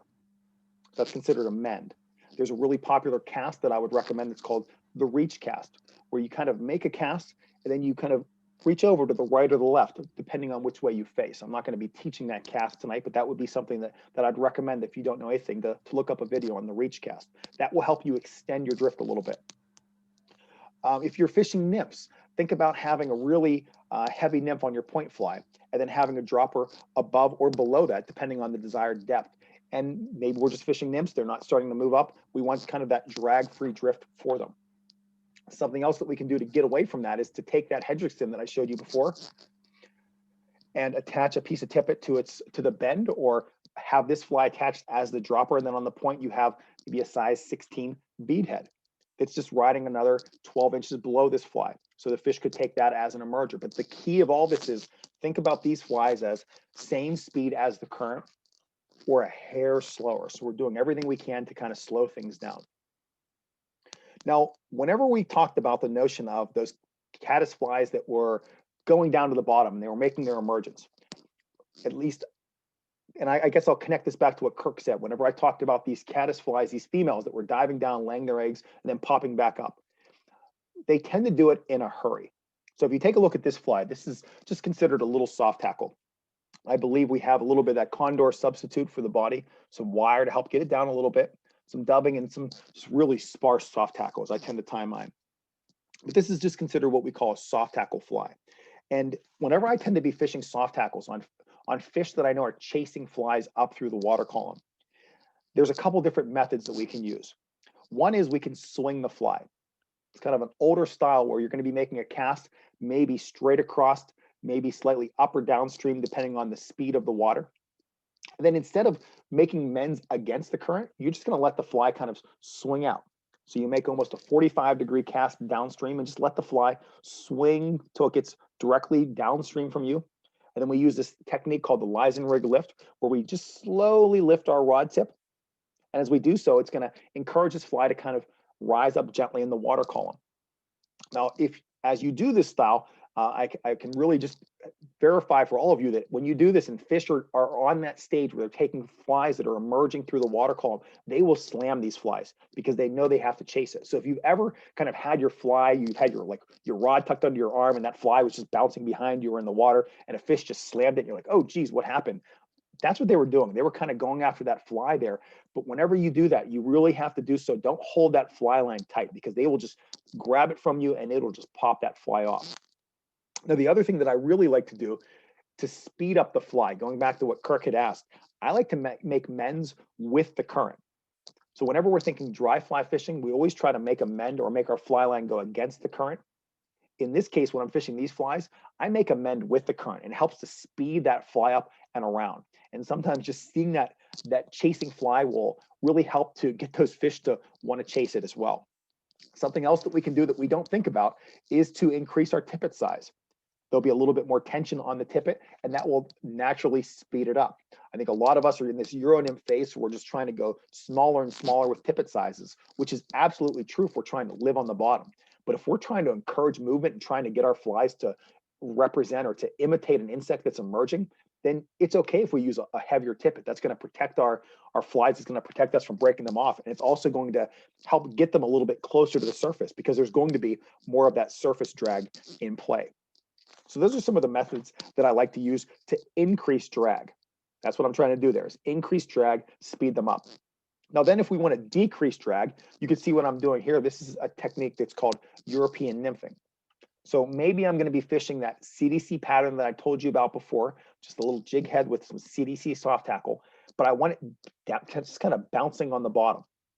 Now take a look at this picture here. You can probably see my fly line. And if you look right here, right above my hand, that fly line is just going straight to the tip. And that's not because I have really heavy nymphs on. I just have like a size 16 nymph on.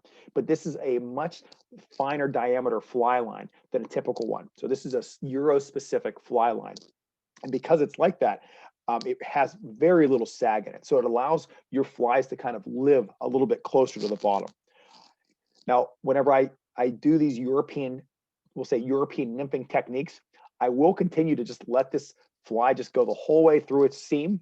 And then I will kind of, whenever there's a hatch going on, I will let that kind of spin out from behind me. I'll basically allow it to do that wet fly swing, and I'll do a lies and rig lift at the end just to see if there's a fish that followed it back into that point. So that's something I definitely encourage you to look up. Now, what else can we do to decrease drag? Well, that's simple. A lot of us already do this. We use some type of a split shot, some type of a supplemental weight. I love this split shot, especially in sizes 7 and 8. It's a really bit of a smaller shot. It works very well. Another shot that I recommend to people is called Blackbeard shot. Blackbeard shot doesn't seem to move on my tippet as much. So if you are having problems with your shot moving on you on the tippet, some people recommend doing an overhand knot. I don't recommend that. I would say go with a different brand. A lot of people go with a tin shot, and that has a tendency to move on them. So there's a shot out there called Blackbeard that works really well for that same thing. But use some split shot. That will keep you down in that drift, make your more mends against the current. So those are a couple more ideas that you can do to slow it down. Now, what about if you're trying to get a fly by the surface, but you don't want it necessarily on the surface, but you want it close?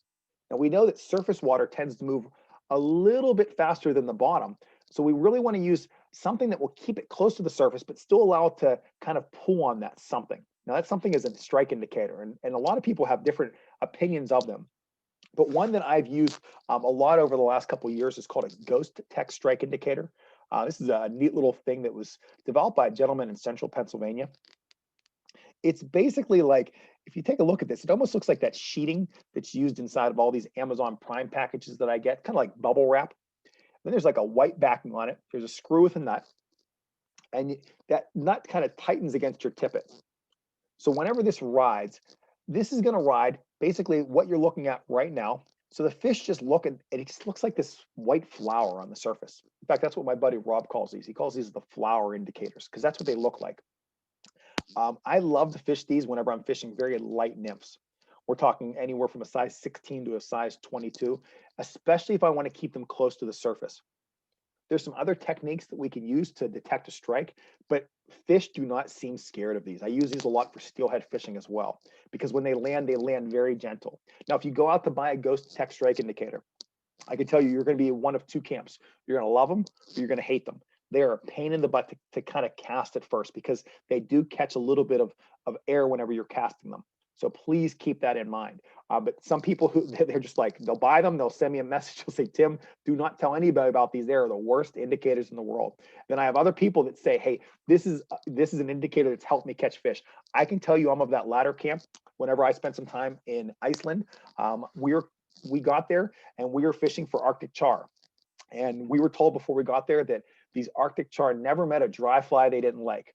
Well, I can tell you, I proved them wrong because they didn't like any of my dry flies, but they did like whenever I was fishing something like one of those bars patterns, that John Bar pattern that was fished under a Ghost Tech strike indicator. They were not afraid of those strike indicators. They didn't like anything else. I can tell you, there were a lot of strike indicators that were used, but they had never seen those before.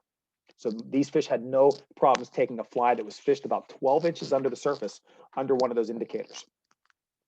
So as we start to wrap up this presentation on emergers, I hope the one thing that you're probably gaining from this, or at least I kind of hope, is you got to change a little bit, because sometimes we get into these situations where we kind of think we know what's going on and it may not be exactly what's kind of shaking out. So when you're in doubt, change things up.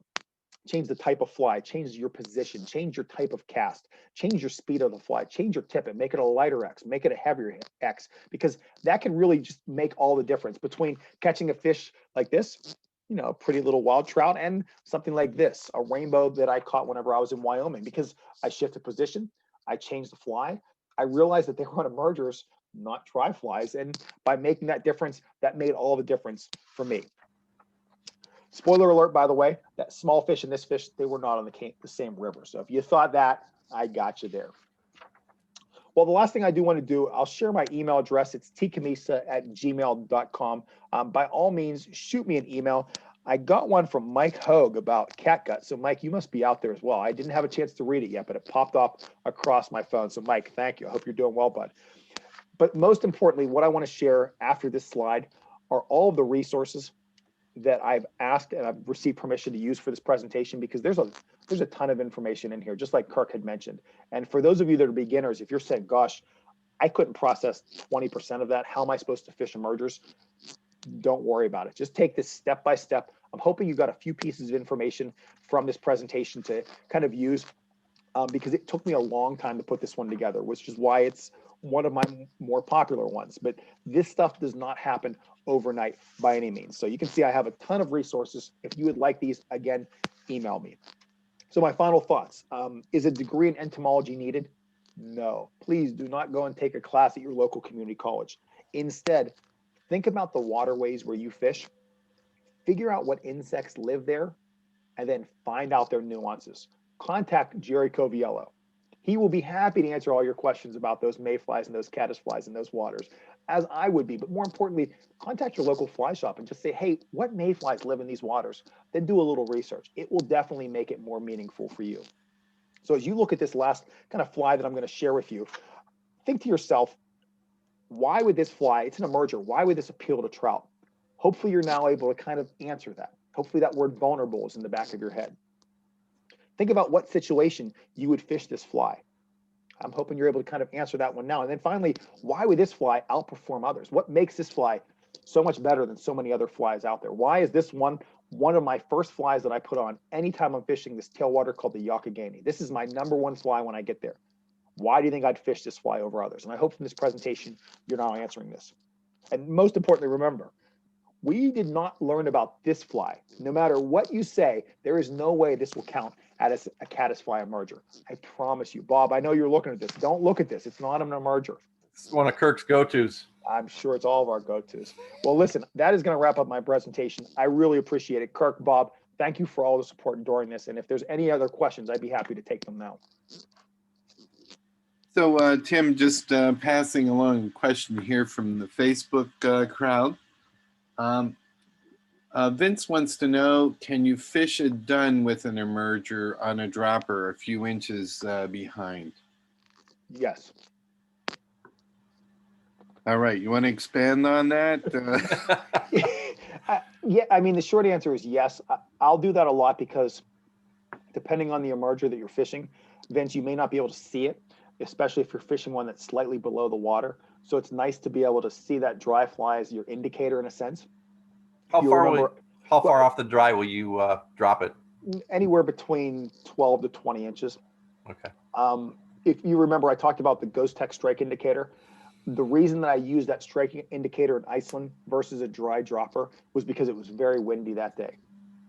So I would love to tell more stories about some of these situations that I was in, but I think my time is kind of, running a little high. But that was the main reason why I went to the Ghost Tech. But if it's a less windy day, fishing a dry dropper when you have rising fish is without a doubt a very successful strategy. The one thing that I would not do is something that I used to years ago, and I would fish a dry fly.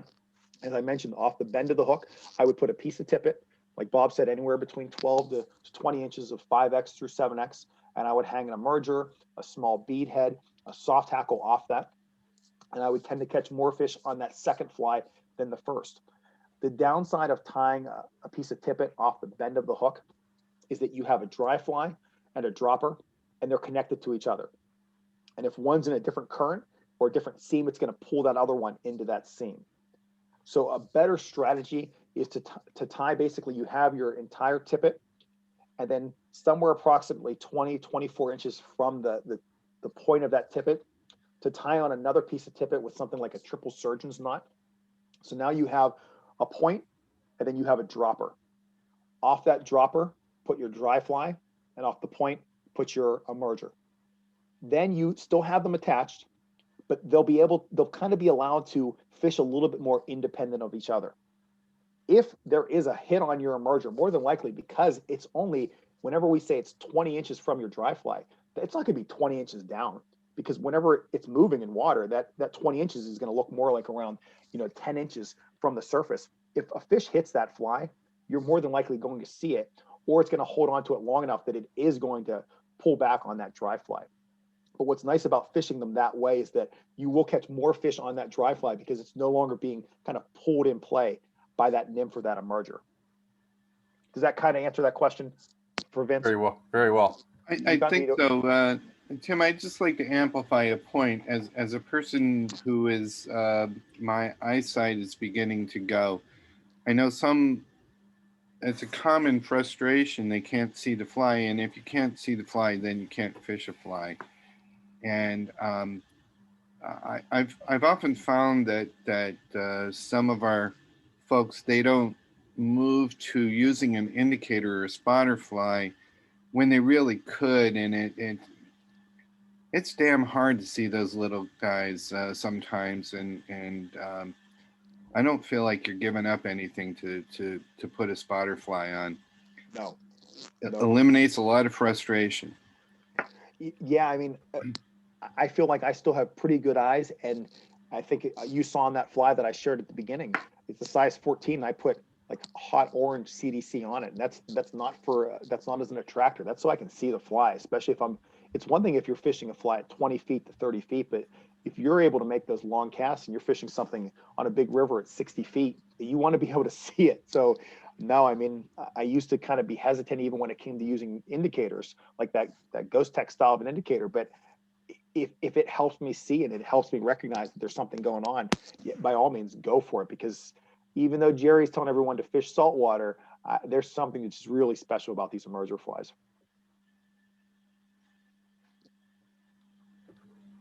Other questions?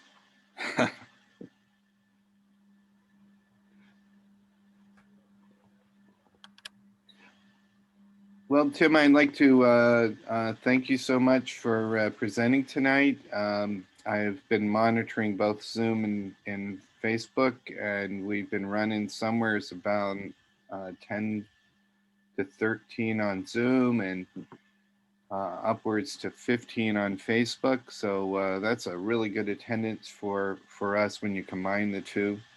I want to just say to everybody, I think there was some troubles for some folks who were having trouble signing on, and I appreciate your patience. We're still learning,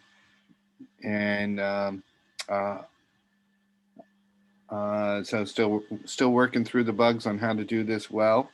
Lastly, before you leave, if you're on the Facebook site, I'd encourage you to make your way over and buy some raffle tickets for our fundraiser, and you'll have your raffle tickets for next meeting. Otherwise, we'll see you at the next meeting, December 7, where Matt Collins is going to be talking about fishing wet flies. So with that, let me wish you all a good evening. And Tim, thank you so much. Thanks, Kirk. I really appreciate it. Nice job, Tim. Thanks. Thanks, Bob. Good night, everybody. Oh, I see Jerry now. Jerry, I wasn't able to see you before. I only saw like 3 people before. Look at you with that fancy background. Wow. Yeah, you get to learn how to use Zoom real well when you get thrown into the sharks with Patrick Barry on all the FFI online programs. Gosh. Yeah, this is my daily. I teach every day in person still, but if a student wants to stay home for any reason, I have to live stream every lesson as well. So I lived in front of this computer since March, it feels like. And it takes a toll on you. Yeah, there's no doubt. But listen, I still have a job, so I will not complain. That's all that counts right now. I will not complain. No, not at all. Yeah, thanks for answering those questions too. I really appreciate it. You're welcome, Tim.